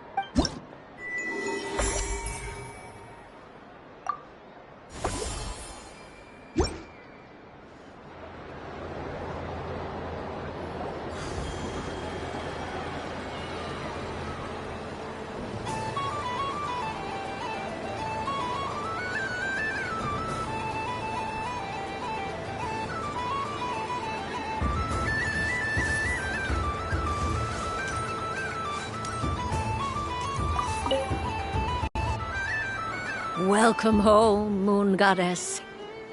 Oh, you're the genuine article. Alice was right. This moon prayer night was worth watching after all. Another one that talks. Greetings. Pleased to make your acquaintance. I am the Hexenzirkel member they call B. Barbeloth. Columbina Hyposelenia. Pleased to meet you too. Hyposelenia. Now then, Miss Columbina, do you wish to hear a mage's divination? Divination? The Frost Moon Scions used to ask me what would happen in the future.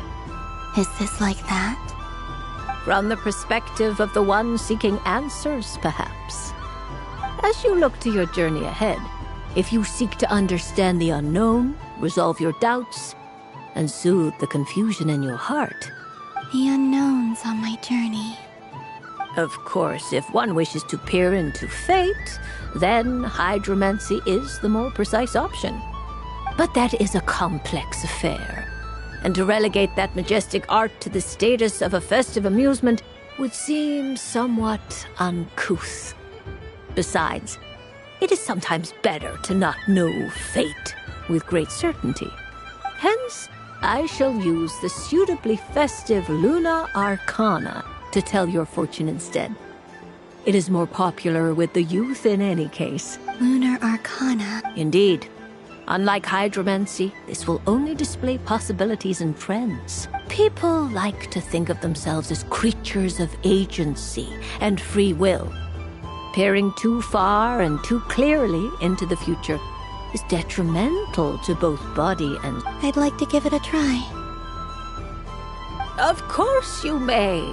Come then, take a seat, Miss Columbina. Before we begin, are there any specific questions you would like to ask? Let's stick to general possibilities and trends. Ah, very well. Then I shall use the basic Lunar Arcana deck. Now, try to relax. Cast your mind upon the thing. Would you like to cut the cards yourself? You do it. No problem. Now then, to make things easier for the seeker, that is to say, you, I shall decipher the cards from your...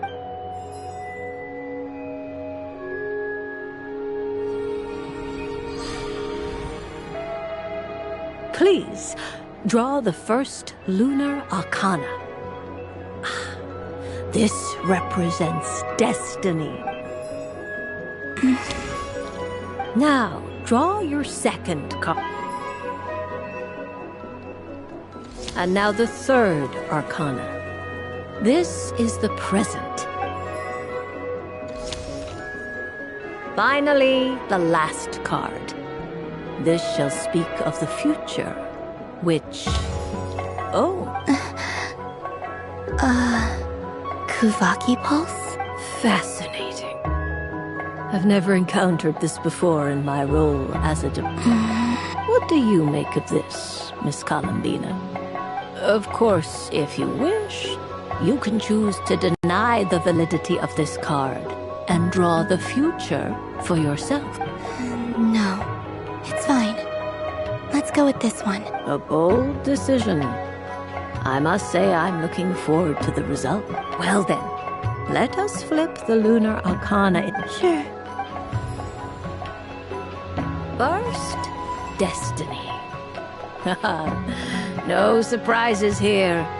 The card that represents yours is the moon. The moon. Indeed. The moon can represent the truth at some time. When the moon is placed on the destiny tile, it symbolizes a journey through the fog, fraught with uncertainty and I don't understand. Patience, my dear. This is but the first card. Now then.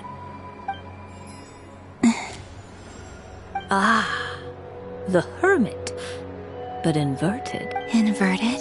Yes. The herb combined with the moon as one's a choice you made to stand alone in the past. You fumbled through the darkness. Is this about how I became Kutar despite not wishing to become a god? And how it... I suspect only you. All is not lost. Oh my. The lovers. One of the most interesting Luna Arcana. What does this one mean? This means that you have had an unprecedented emotional experience. The joy of finding your soul becoming intertwined with that of another. It's true. I've made a lot of friends recently, and they are very good to me. I like them a lot. That sounds lovely. I am most delighted for you. The lovers can also represent important decisions. Yes. I return to the moon. I understand, but rest assured... The future. I'm ready. Very well.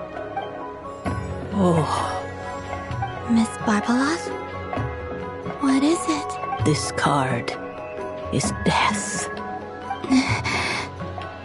That doesn't sound very good. It depends on how we interpret it. It is true that it can represent an agonizing death, a complete and utter end. But at the same time, do not forget that your destiny card is the moon. That lends your future many different potential meanings. If death spells the end, is it unavoidable? As I have said, divination can only display general trends. It is a rough guide. Allow me to summarize. In the past, you now face an important This change might, in turn, be the end of all things, or their beginning. But remember, everything is subject to change because of the moon present in your destiny. The truth. Thank you, Miss Barbeloth. Don't mention it. Some people dislike divinations, but I can... This is a rare I understand. Go then.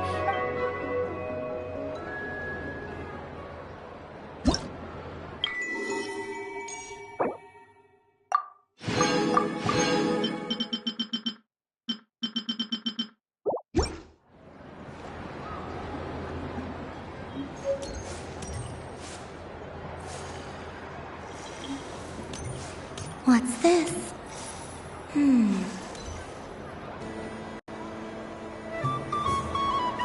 But I was aiming right at it. Aw, what a pity. I saw it with my own eyes. You were so close. That's not true. It dodged out of the way right as I was about to snag it. I'm sorry? You heard me. This paper frog can move. I swear. Dear, oh dear, what are you saying? How could a paper frog move? Unless you believe there really is magic in this world. Even if I, the mere humble merchant that I am, knew such magic, surely I would not use it on a paper frog. I'd sooner give Mora legs, so it could walk right into my purse. My dear, dear customer, just think about how much experience... Oh, darn. I used up all my coins. I'll be right back. Take your time, but don't take too long. This event is Moon Prayer Night only. Miss it, and you'll have to wait up. Next customer, please. Welcome. Hello. Whoa, whoa! What's this big one doing over here? How do I tell my employees not to go running around this time? Dory? Why, hello there, Miss Columbina. Would you like to play my ring toss game? The rules are... How much for a round? Oh, first time's free. Not a single Mora. After that, well, we can cross that bridge if and when we come to it. But with your sharp sharp skills, I'm sure you'll win all the prizes in one fell swoop. That was an obvious enough hint for...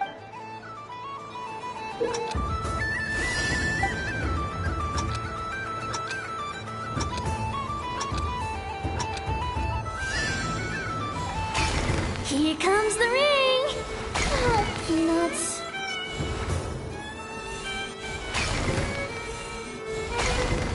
Change tracks!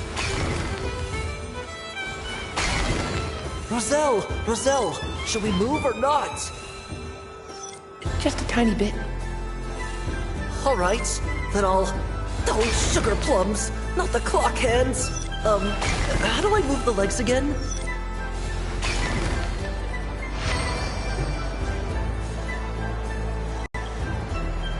Let's see. Wow. And here's your prize.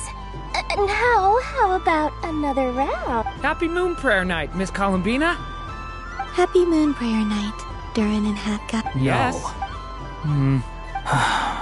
You said we were just coming here to say hello. I did, but then I recognized a few more people as I got closer.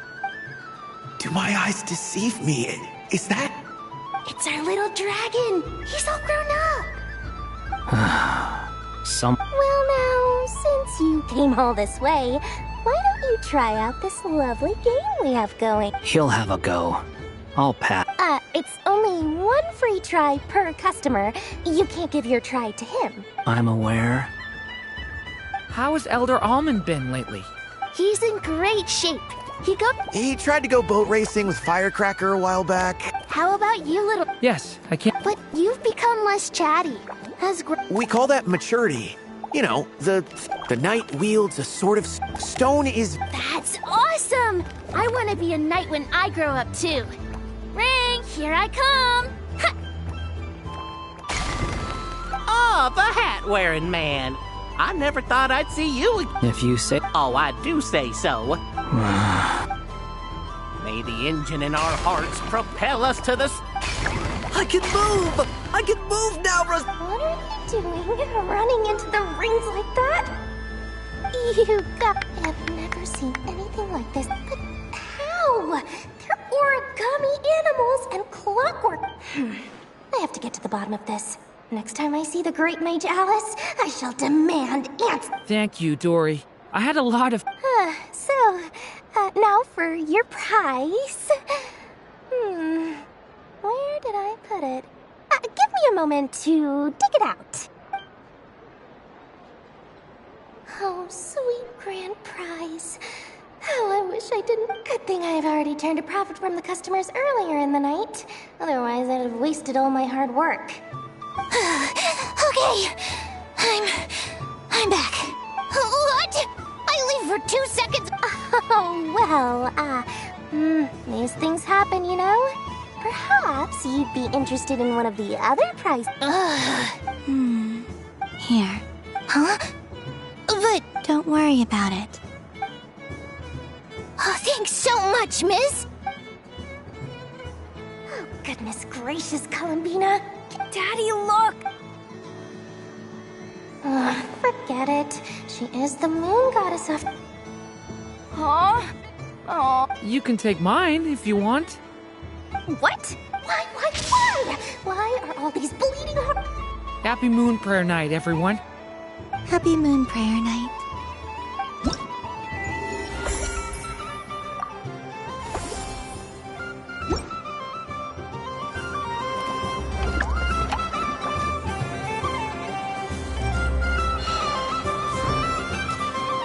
There are so many attractions here.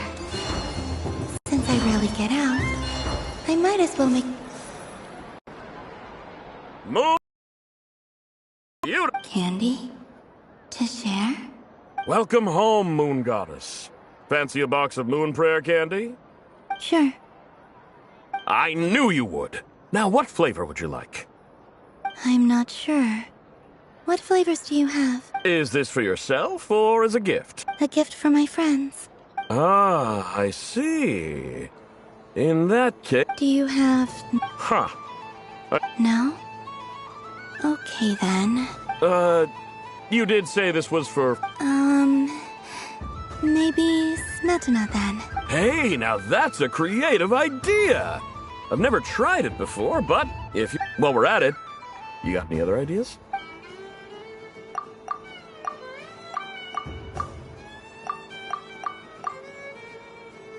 Here you go. Every flavor...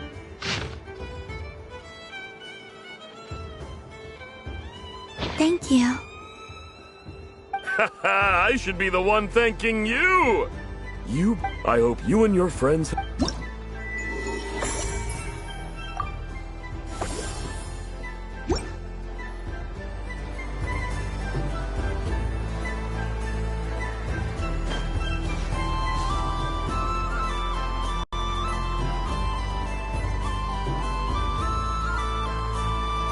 Well, look who it is. I heard someone went and disappeared on us the moment we let her out of our sight. Frankly, I didn't think you'd be back for Moon. Were you worried about me, Sandrone? You would like that, wouldn't you? Do you even hear what you're saying? It seems to me like you disguised yourself with festive headgear, just so that you could come see me on Moon Prayer Night and make sure I'm okay. You? I thought you couldn't see. I cannot. But I sense the confusion of those around us rippling through the coop. Based on what I know about you, let me guess what you're wearing. Is it cat ears? Shut up! I'm only here to protect the Fatui's interest in this territory. Really? But you were the one who asked Arlecchino to help everyone find my... Columbina! Ugh! Just one more word, and I'll unscrew your vocal cord. It's Columbina hyposelenia now. Tell someone who cares. I've missed you, Sandrone. The whole time I was gone, I was thinking... I hope I get a chance to say some ugly words. Is that supposed to be a joke? Anyway, let's go play that game. What? You mean that frostfin whale? Yes. It's some kind of game where you get bitten if you step on the wrong tooth. Who in their right mind would wanna... Because you're not a scaredy cat. Fine! You wanna play? Let's play. Don't complain when I kick your sorry butt. Lovely. You old geezer! I'm gonna beat the pants off you! Just you watch! I almost forgot. You'd better not lose, or I'm going to beat your head in. What? Allow me to demonstrate since I'm feeling so nice. You just step on the teeth, like this.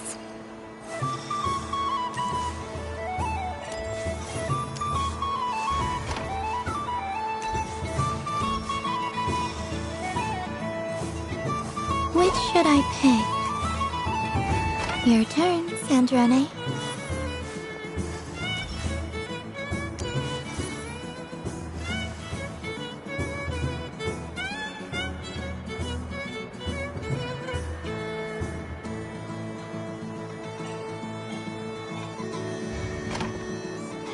Don't come crying to me if you get bitten.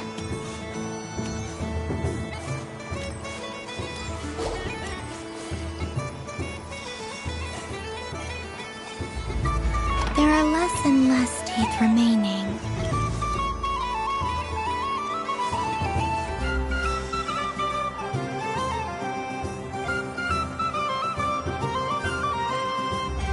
Huh? What's that noise?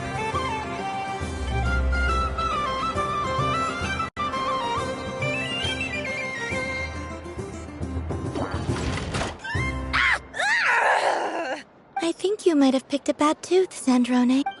Shut it! Do you need any help? It's just a blasted toy! How is its grip this strong? Stop laughing! All right. Well, you lost. Hey! What are you doing? Hiya! Why, you... Oh, just you wait! Rematch! Are you all right, Sandrone? That was quite a strong bite. Quit your fussing! I don't need it! All right. I'll go.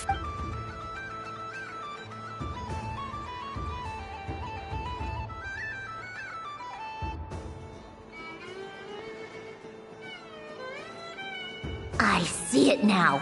She can sense which... So I just need to avoid the same ones that she does.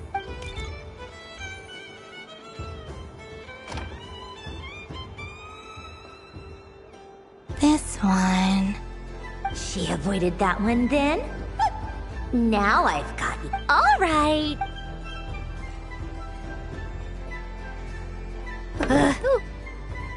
What? Looks like you lost again, Sandrone. Wait! There's more... Bonk.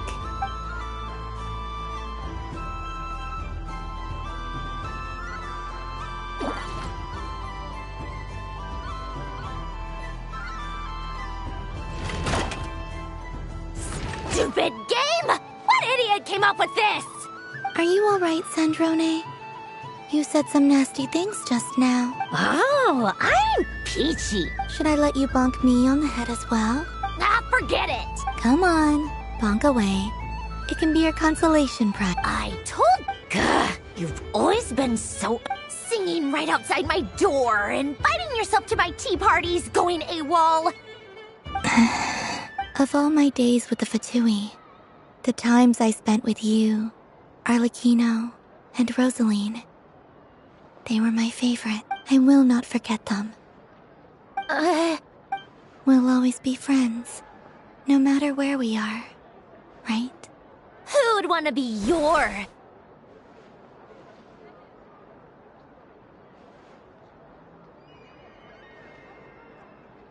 miss you, Sandrane.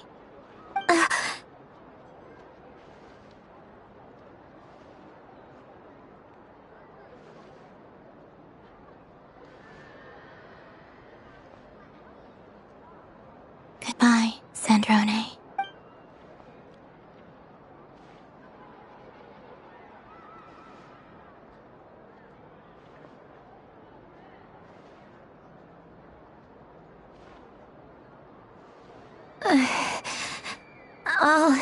Sorry, what was that? Ah! Ah! Yeesh! No need to freak out. What do you want? Oh, nice ears. What do you want? This! Huh? It's your turn to draw something. You're one of her friends too, aren't you? Sorry? Nothing. I'm done. Take it. Oh, that was Oh, and one more thing. Last time we spoke, you mentioned you were interested in the Narcissan Kreuz Ordo's research. What are you talking about?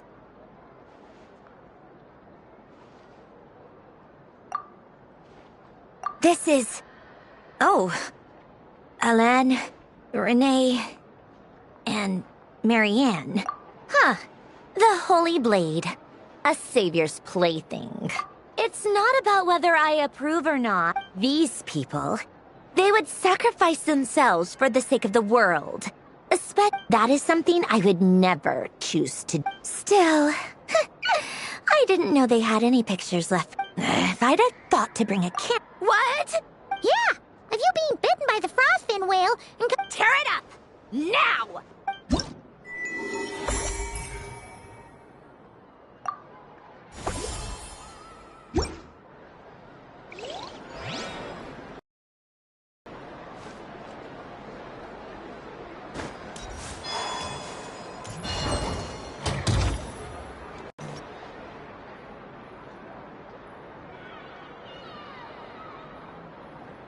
Doesn't make any sense. How am I losing every single time? Wait, Inefa, you're cheating, aren't you?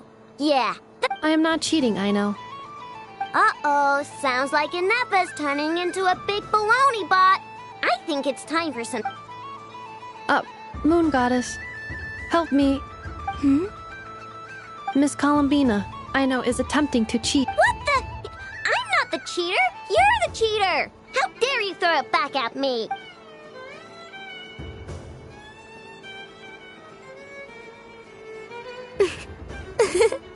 Alright, fine. Let's all laugh at Aino. Just you wait till I get home, because I'm gonna make a game bot that can win 100% of the time. Let's see you laugh when I come back and beat your butts.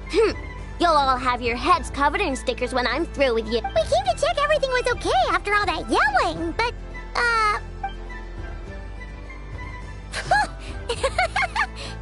Whatever it is, it sounds like cheating is allowed. Kuhenki concentration. Each player starts with differently colored kuhenki. When a player has two kuhenki of the same color, they make a pair. And the round ends when a player can't form any more kuhenki pairs, and that player gets a sticker. Ooh! Can 4 people play as well? That is fine, so long as the turn order is fixed before. Alrighty then. In that case, okay, but sure. And if we win? If you win, only one of you gets to sticker someone else. I have taken to calling this. I know logic. Hey, lay off me, alright? Looks like Luonatar is the Kuhenki of honor for this game.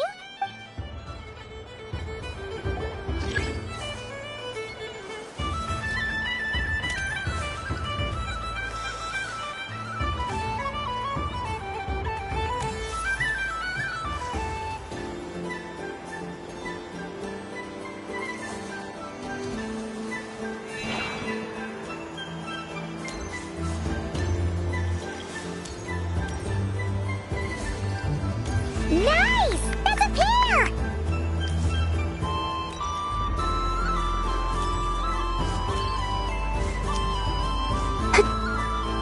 Go, go, fly!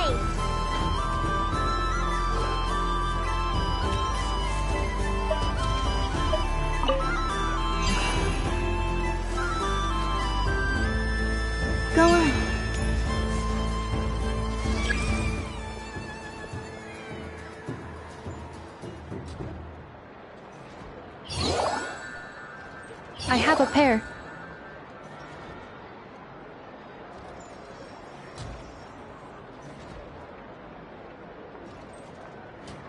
Uh-oh! We gotta pick up the pace!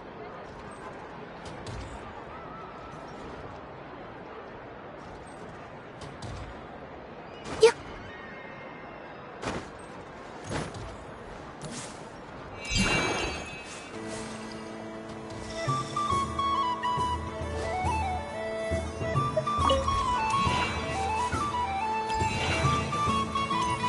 I win.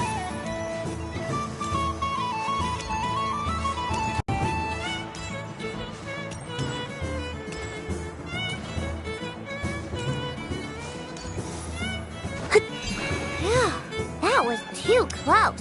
I thought I was gonna lose. Good luck, everyone. Aw, we're out!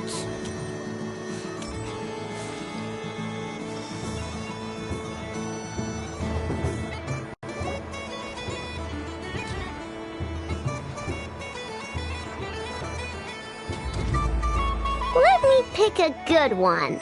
You're looking very pleased with yourself there. What happened to being a huge grumposaurus?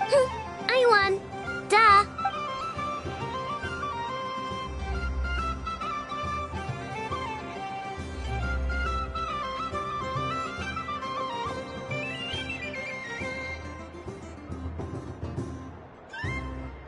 Oh, me again? Don't fidget too much, Ino, or the sticker's going to fall off. I don't care. If it falls off, it falls off. If a pair of Kuhengi get discarded, why not a pair of stickers, huh?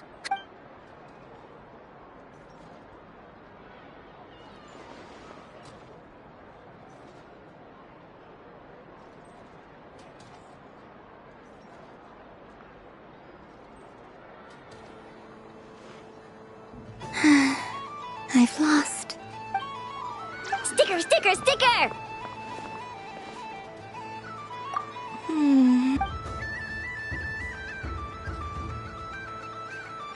Cute!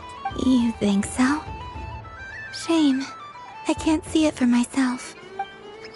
What did Luanatar say? She said it looks so cute that she wants me to lose a few more rounds.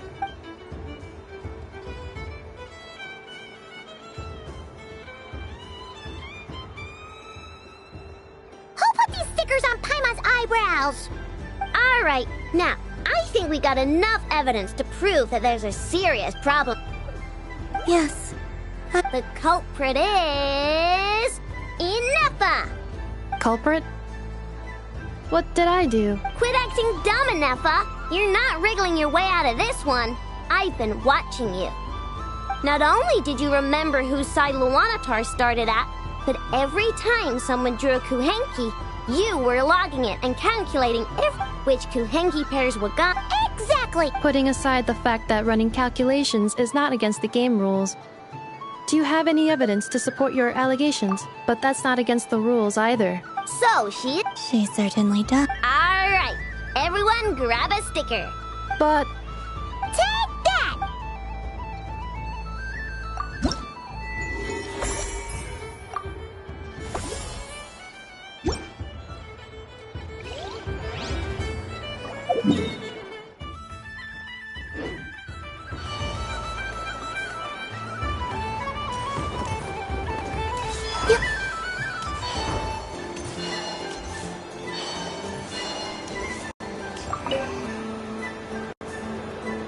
Fun ride, huh?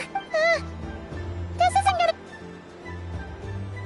Oh! Candy for... Whoa! This one's intense! What about you, Traveler? How does yours taste? Oh, Yes, I believe so. Okay, gotcha! What? Sure! This one, and...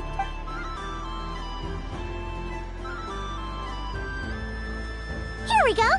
One per person! It's so...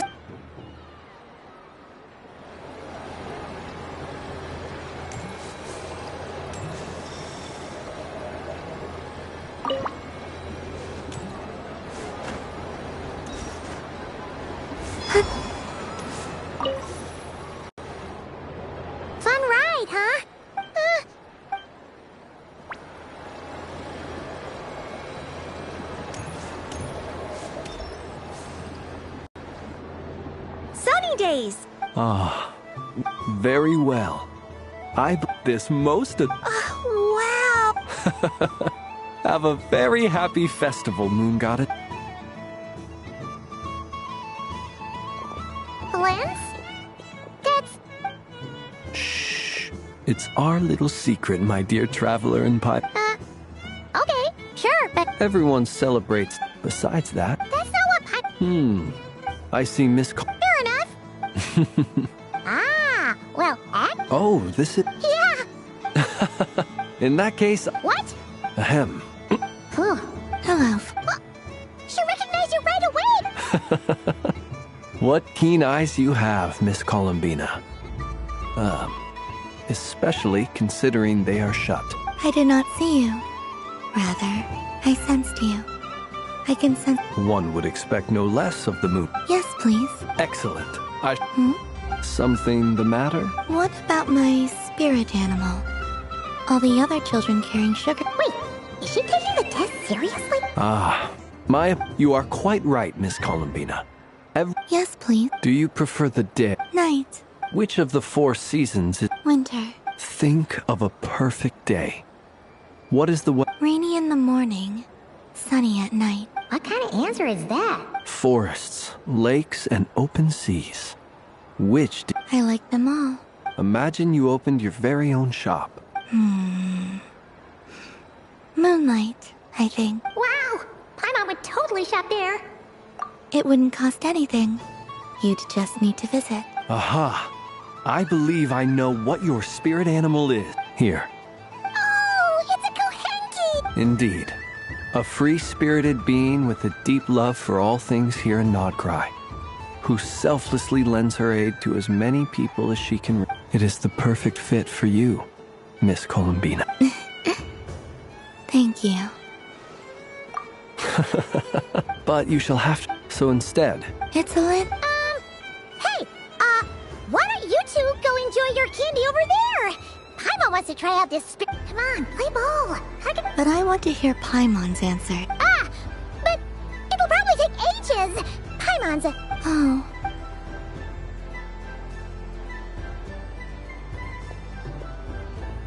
Phew. Nice excuse, Lady Paimon. That was... Yeah, no thanks to you. Although... It's sweet. Is that Lockaberry? This way! It's the candy-selling lantern! I'm coming! Of course, Traveler. Maybe we can share? Yes. I found out recently that people share their food sometimes, so I'd like to try it. Thank you.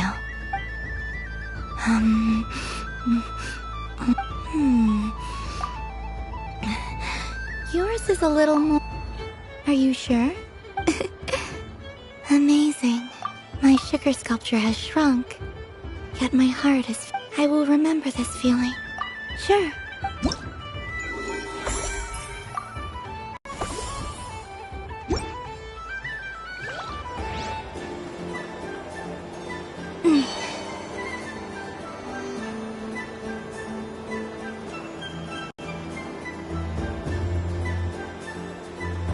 I wish for a never-ending...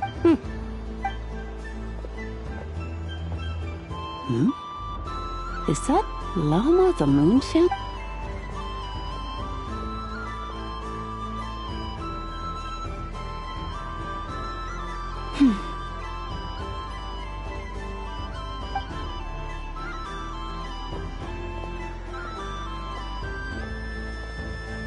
I wish that the long plume ibises would... Oh dear, poor Llama. All right, I'll write that one down. I got it. While everyone else is celebrating Moon Prayer Night, you're as busy as ever. I don't mind. It's rewarding work. A good kind of business. My antlers are at their heaviest tonight, and the Kuvaki... But as I help these dear friends hang their wishes up, you see, and they are ones that... Do you blame me? It is by the help of so many... You've done I say this in earnest, both as someone who knows your... What about as a moon? Thank you for your kind words, Llama. But... Since you asked for my honesty, I won't lie to you. I suppose it's a reluctance to... Once you return to the moon, I'm sure those of us left behind... I will miss you, Lauma. I hope to stay in touch. I will try and... Perhaps you could use Kuvaki. I've heard Yehoda say that signals can be sent using long and short waves, or... That sounds a little complicated. We could prepare a codebook beforehand, but... Still, whatever. And now that I think... Because you try... Yes. In my experience, the truth tends to be difficult. But that's what makes it so I'm confident. Thank you. Is this? I wish that all who dwell in this moonlit world can find a place to belong. And I wish it's 2 wishes. Not at all. And I think you speak for us all with the second one.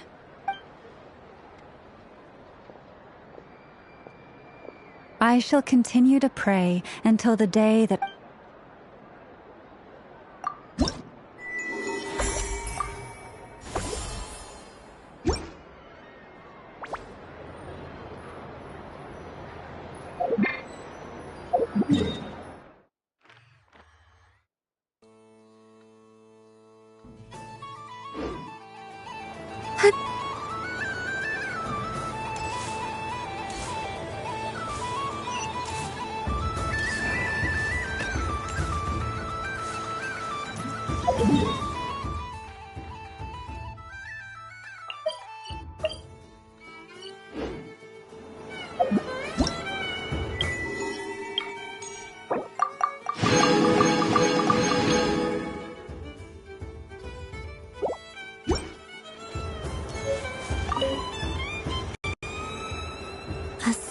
And furry creature that bounces. Welcome home, Moon God.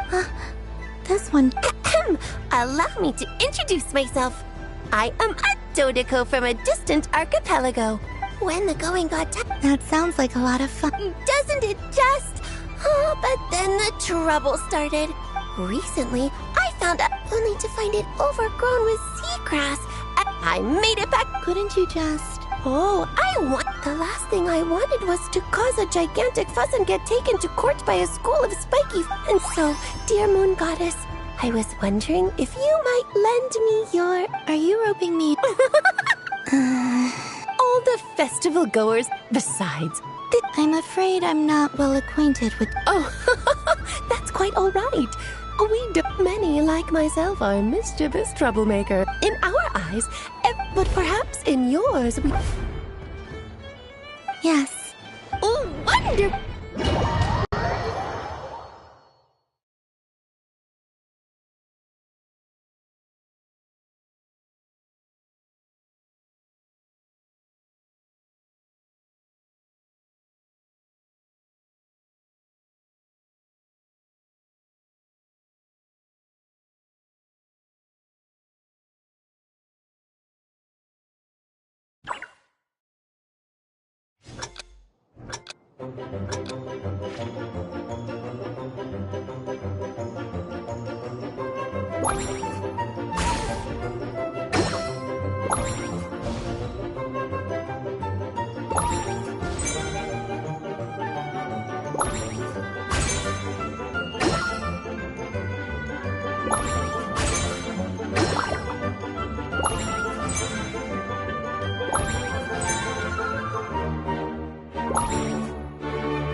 wonderful talent.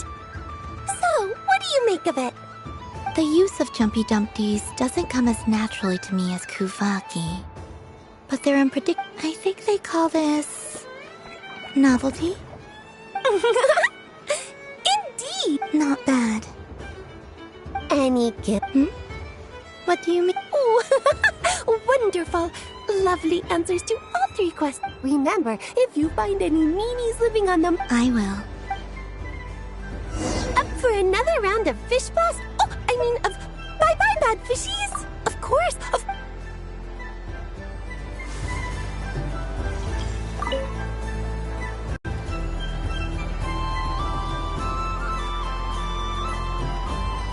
I wouldn't say it's, I mean, you can't just explain it away as magic. Is something the... Ah, Miss Columbina! No. Ah, impeccable timing. This self-proclaimed Hey, now, I left the flagship just to help you out, Miss Nicole. What's going on? So Alice and I are both using long-range remote control spells that work on similar principles, allowing us to... Sorry, let me backtrack a little. While similar, there are some key... Alice, being a great mage, wanted her Dodeko to reflect something of her own charm and mystique. So she adjusted the way... And entirely... If anything, I only say... Your voice speaks... See? Exactly. Miss Nicole? I know that probably makes me sound like a whiny child acting out in front of their parents. And it's a little embarrassing now that But hey, I've said it now, I can't take it back. That would be even more embarrassing. Also, don't go reading too much in... Miss Nicole, are you saying that you'd like someone to play the game? I'm not so invested in that. The point is, I've been biting my lip. I thought this was going to be a nice, straightforward festival where I'd... Well, can I... You will? I'd like to... Then what are we waiting for? It's like they forgot I was ever here.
Congratulations, Miss Columbina.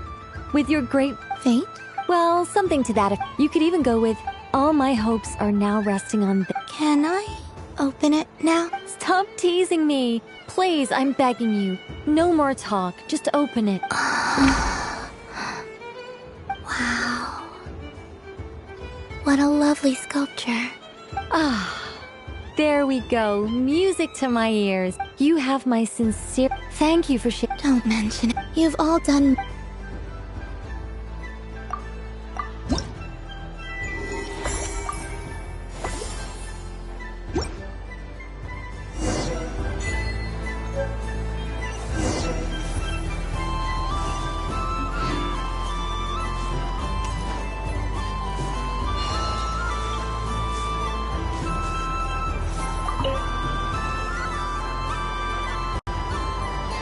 Traveler. Hey there, Columbina!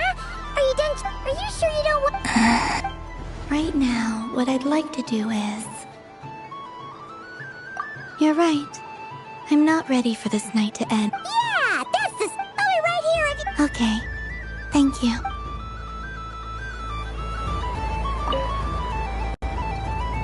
Traveler. Columbina! Finish with the festival or... Really? You're sure you don't want to have a little more fun up? Yes.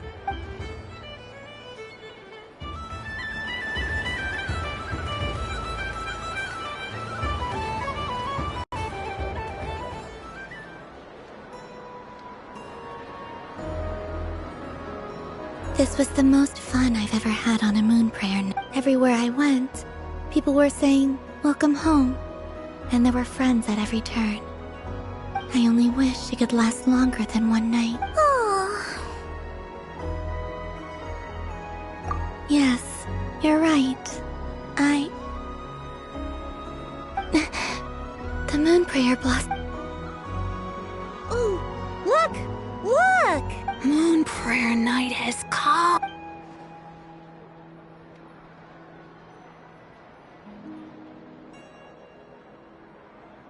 The moon. It's so beautiful. Happy moon prayer night, dear. Happy Moon Prayer Night. Happy Moon Prayer Night.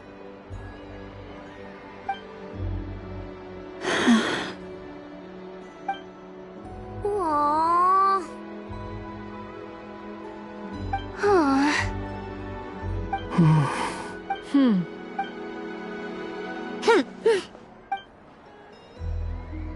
Time flies when you're having fun. Oh, looks like the time has come. Columbina. You're heading off, then? Yes, to the ruins you mentioned. And from there, back home to the moon. Wait! I know? At least...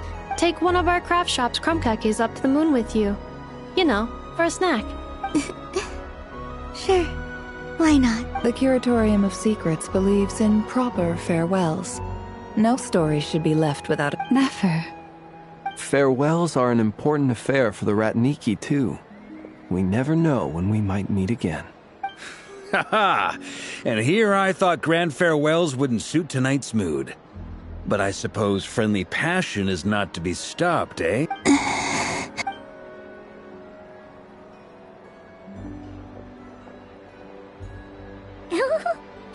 We made a little something for you, Columbina. Ta-da!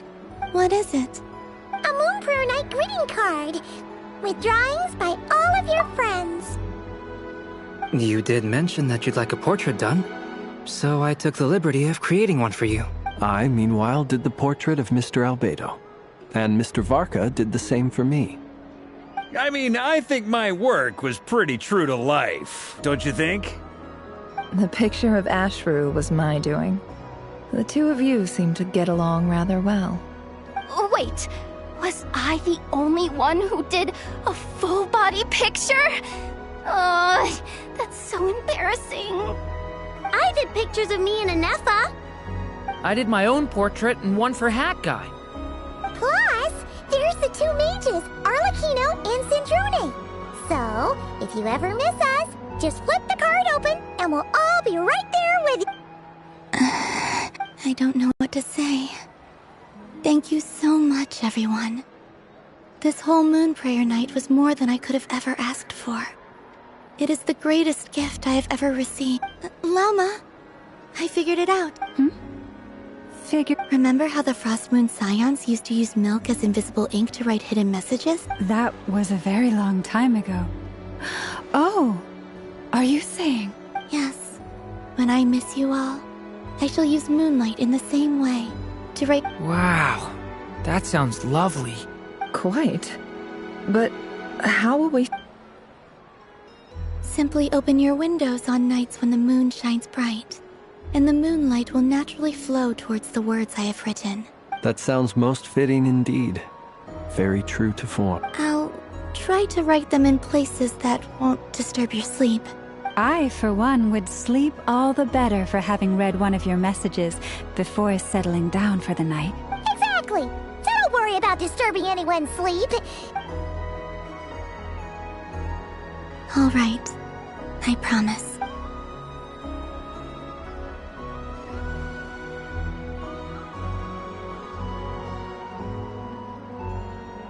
In that case, Columbina? I'm ready. Very well.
This is where the people of Hyperborea used to communicate with the moons.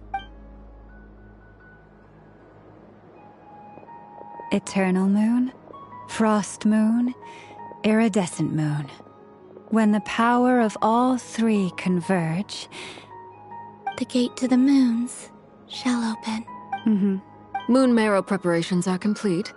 Only the final step remains. I'm sure Nasha Town is livelier than ever at this moment. Yeah, it's a shame you couldn't be there for it, but It's fine. I'm more than happy with this. My last piece of luggage. My only piece of luggage.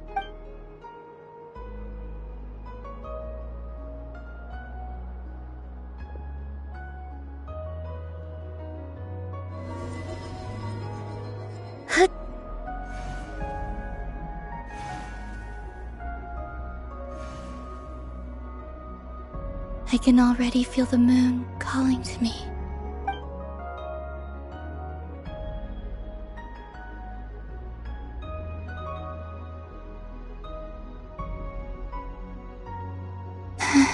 Your home lies on the far side. From now on, we will at last have a reason. Columbina. Yes? Be sure to come back and see us when you get the chance.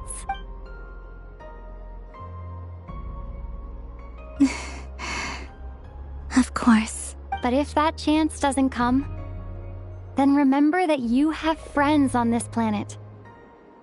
People who will miss Columbina. Yes, I will. Thank you for and remember, come night or day.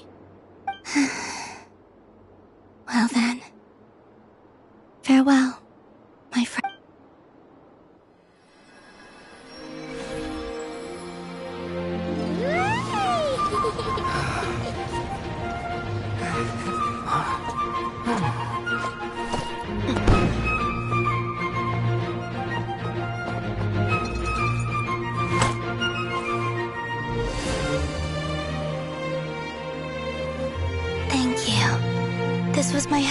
night into that.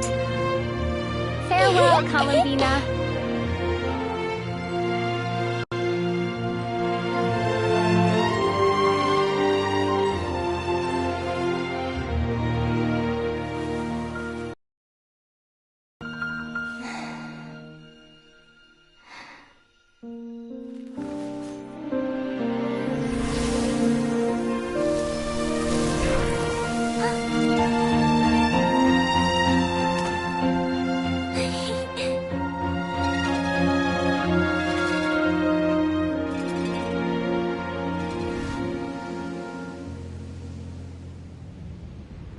The moon really is closer than ever tonight.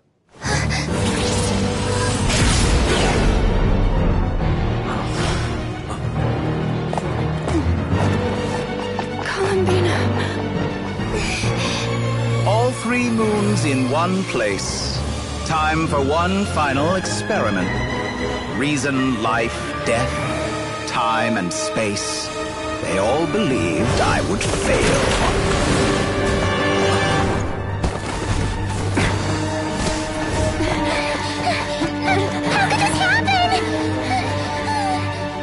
But Tevat's primordial power never did belong to the throne of heaven. And now, they are mine.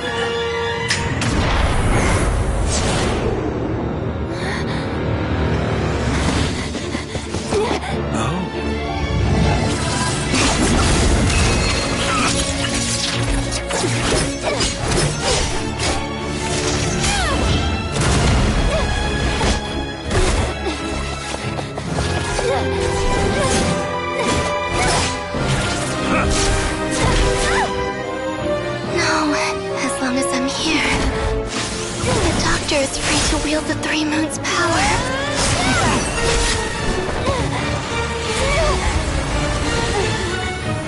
It's the only way.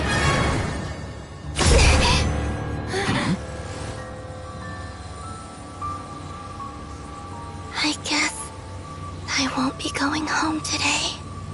Columbina! No!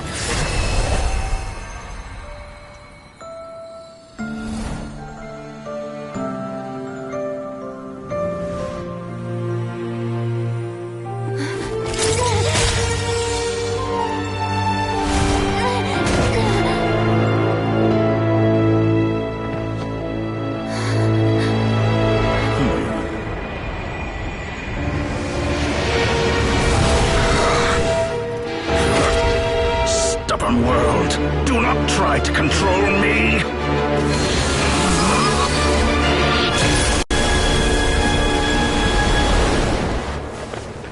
Columbina.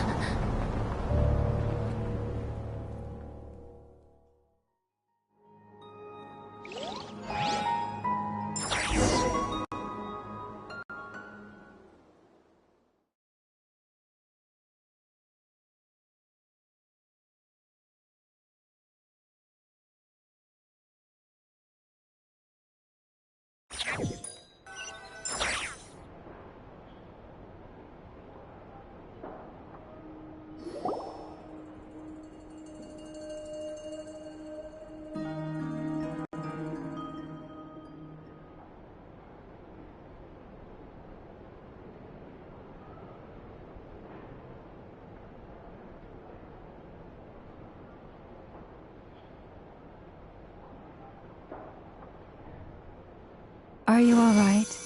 Do your wounds still hurt? I had someone prepare a little medicine that could prove effective. Take it if you need to. In that case, let me relate the contents of the call we made to Alice after the incident occurred. That Dottore is a crafty one. He distracted the Hexenzirkel by creating a huge fuss at Tevat's border. I'd assumed that the cause was an abyssal intrusion from the outside world, which in fairness is a rather common occurrence. But after learning that you managed to influence the phantoms in Nordcry, I realized that perhaps this interference could have come from within Tevat instead.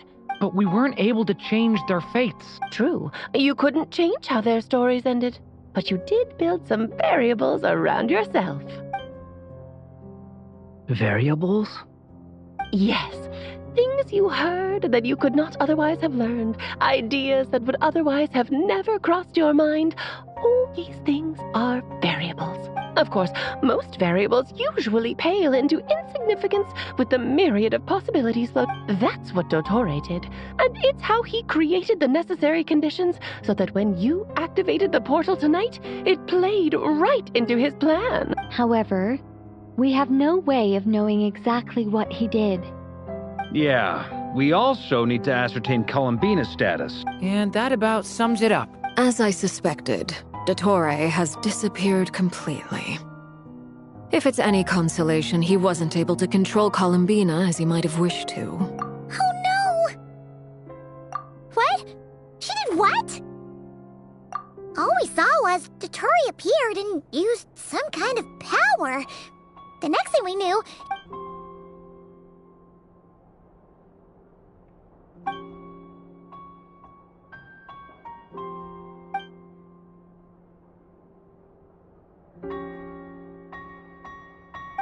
So, Columbina intentionally opened the Moon Gate and escaped into the same mysterious world as Rerir and Thalindis. Sounds like bad news.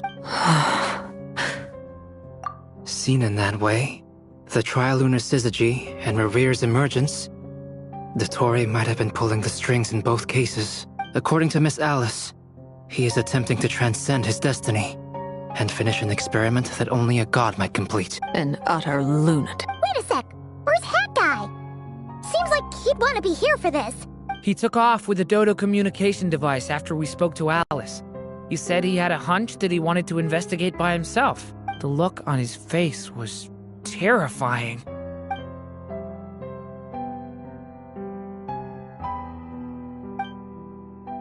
I'm back.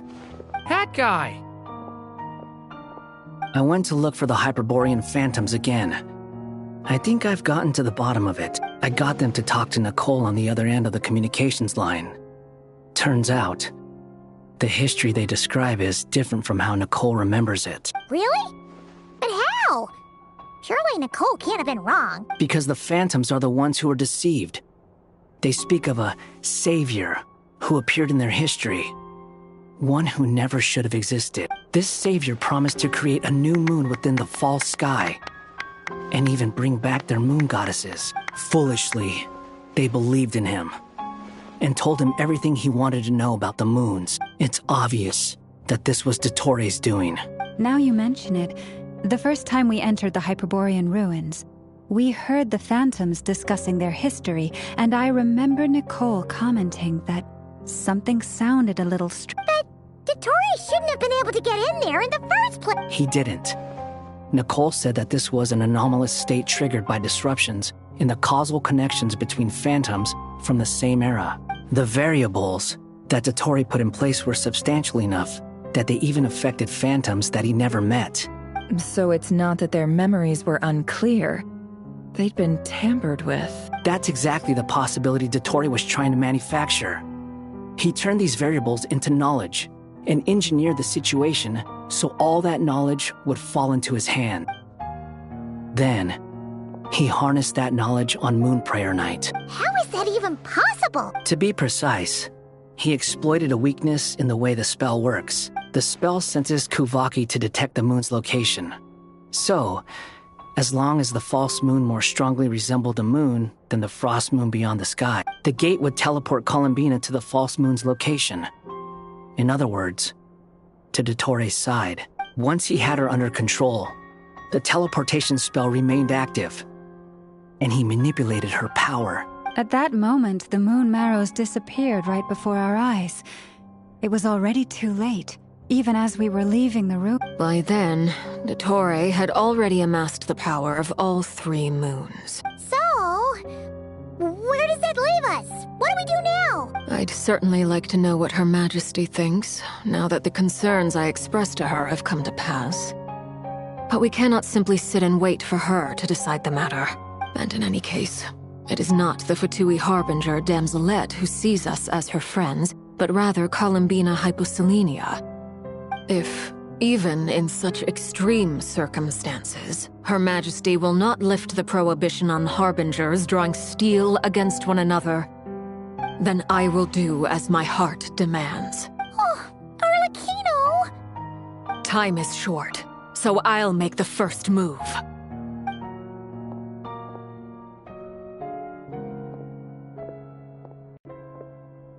Whew. Even Arlecchino seems to be losing her cool now.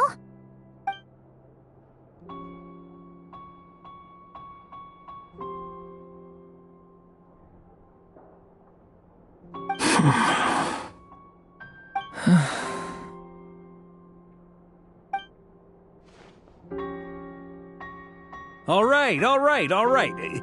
Lose those dejected looks for a moment and let me get a word in.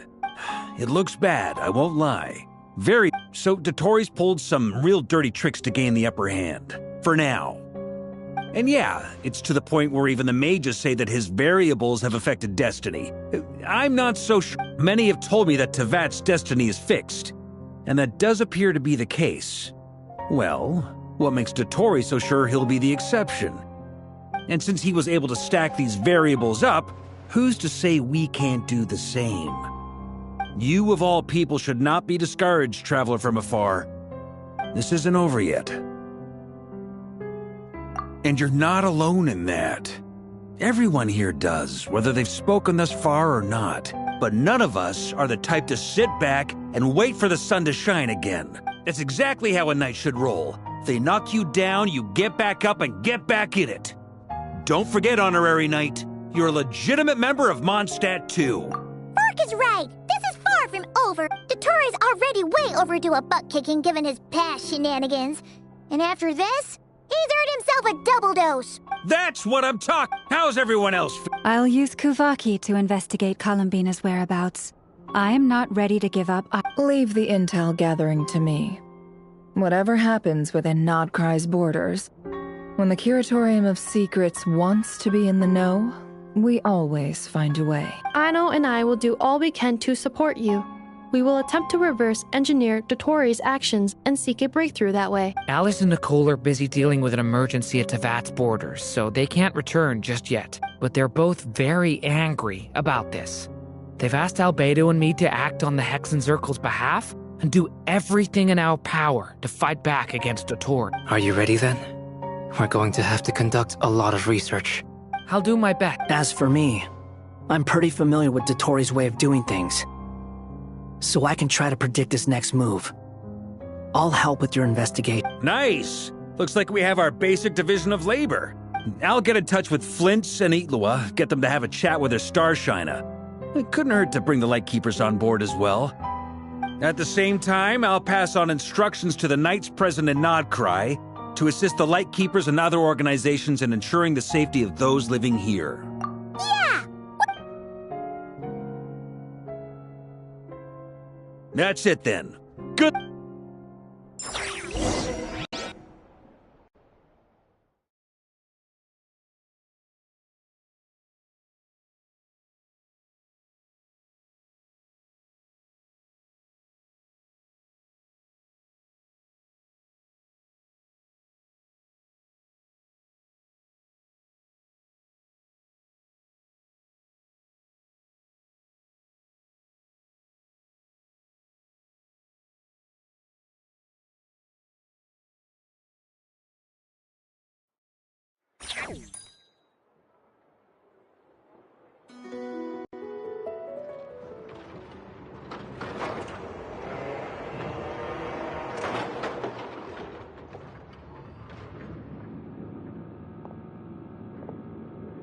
I never thought that Columbina would become my real name. It went from being a Fatui code name.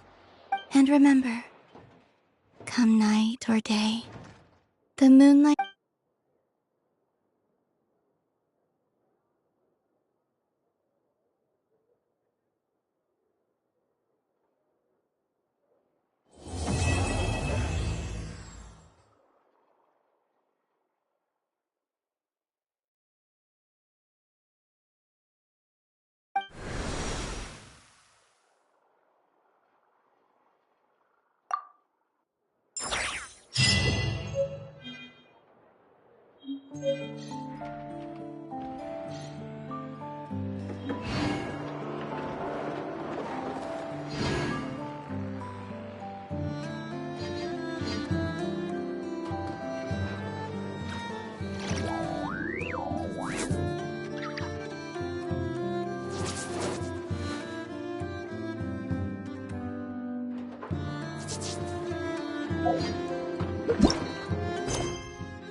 Ad Astra Abyss.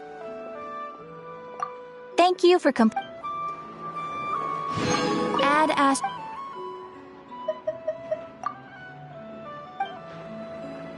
Ad Astra.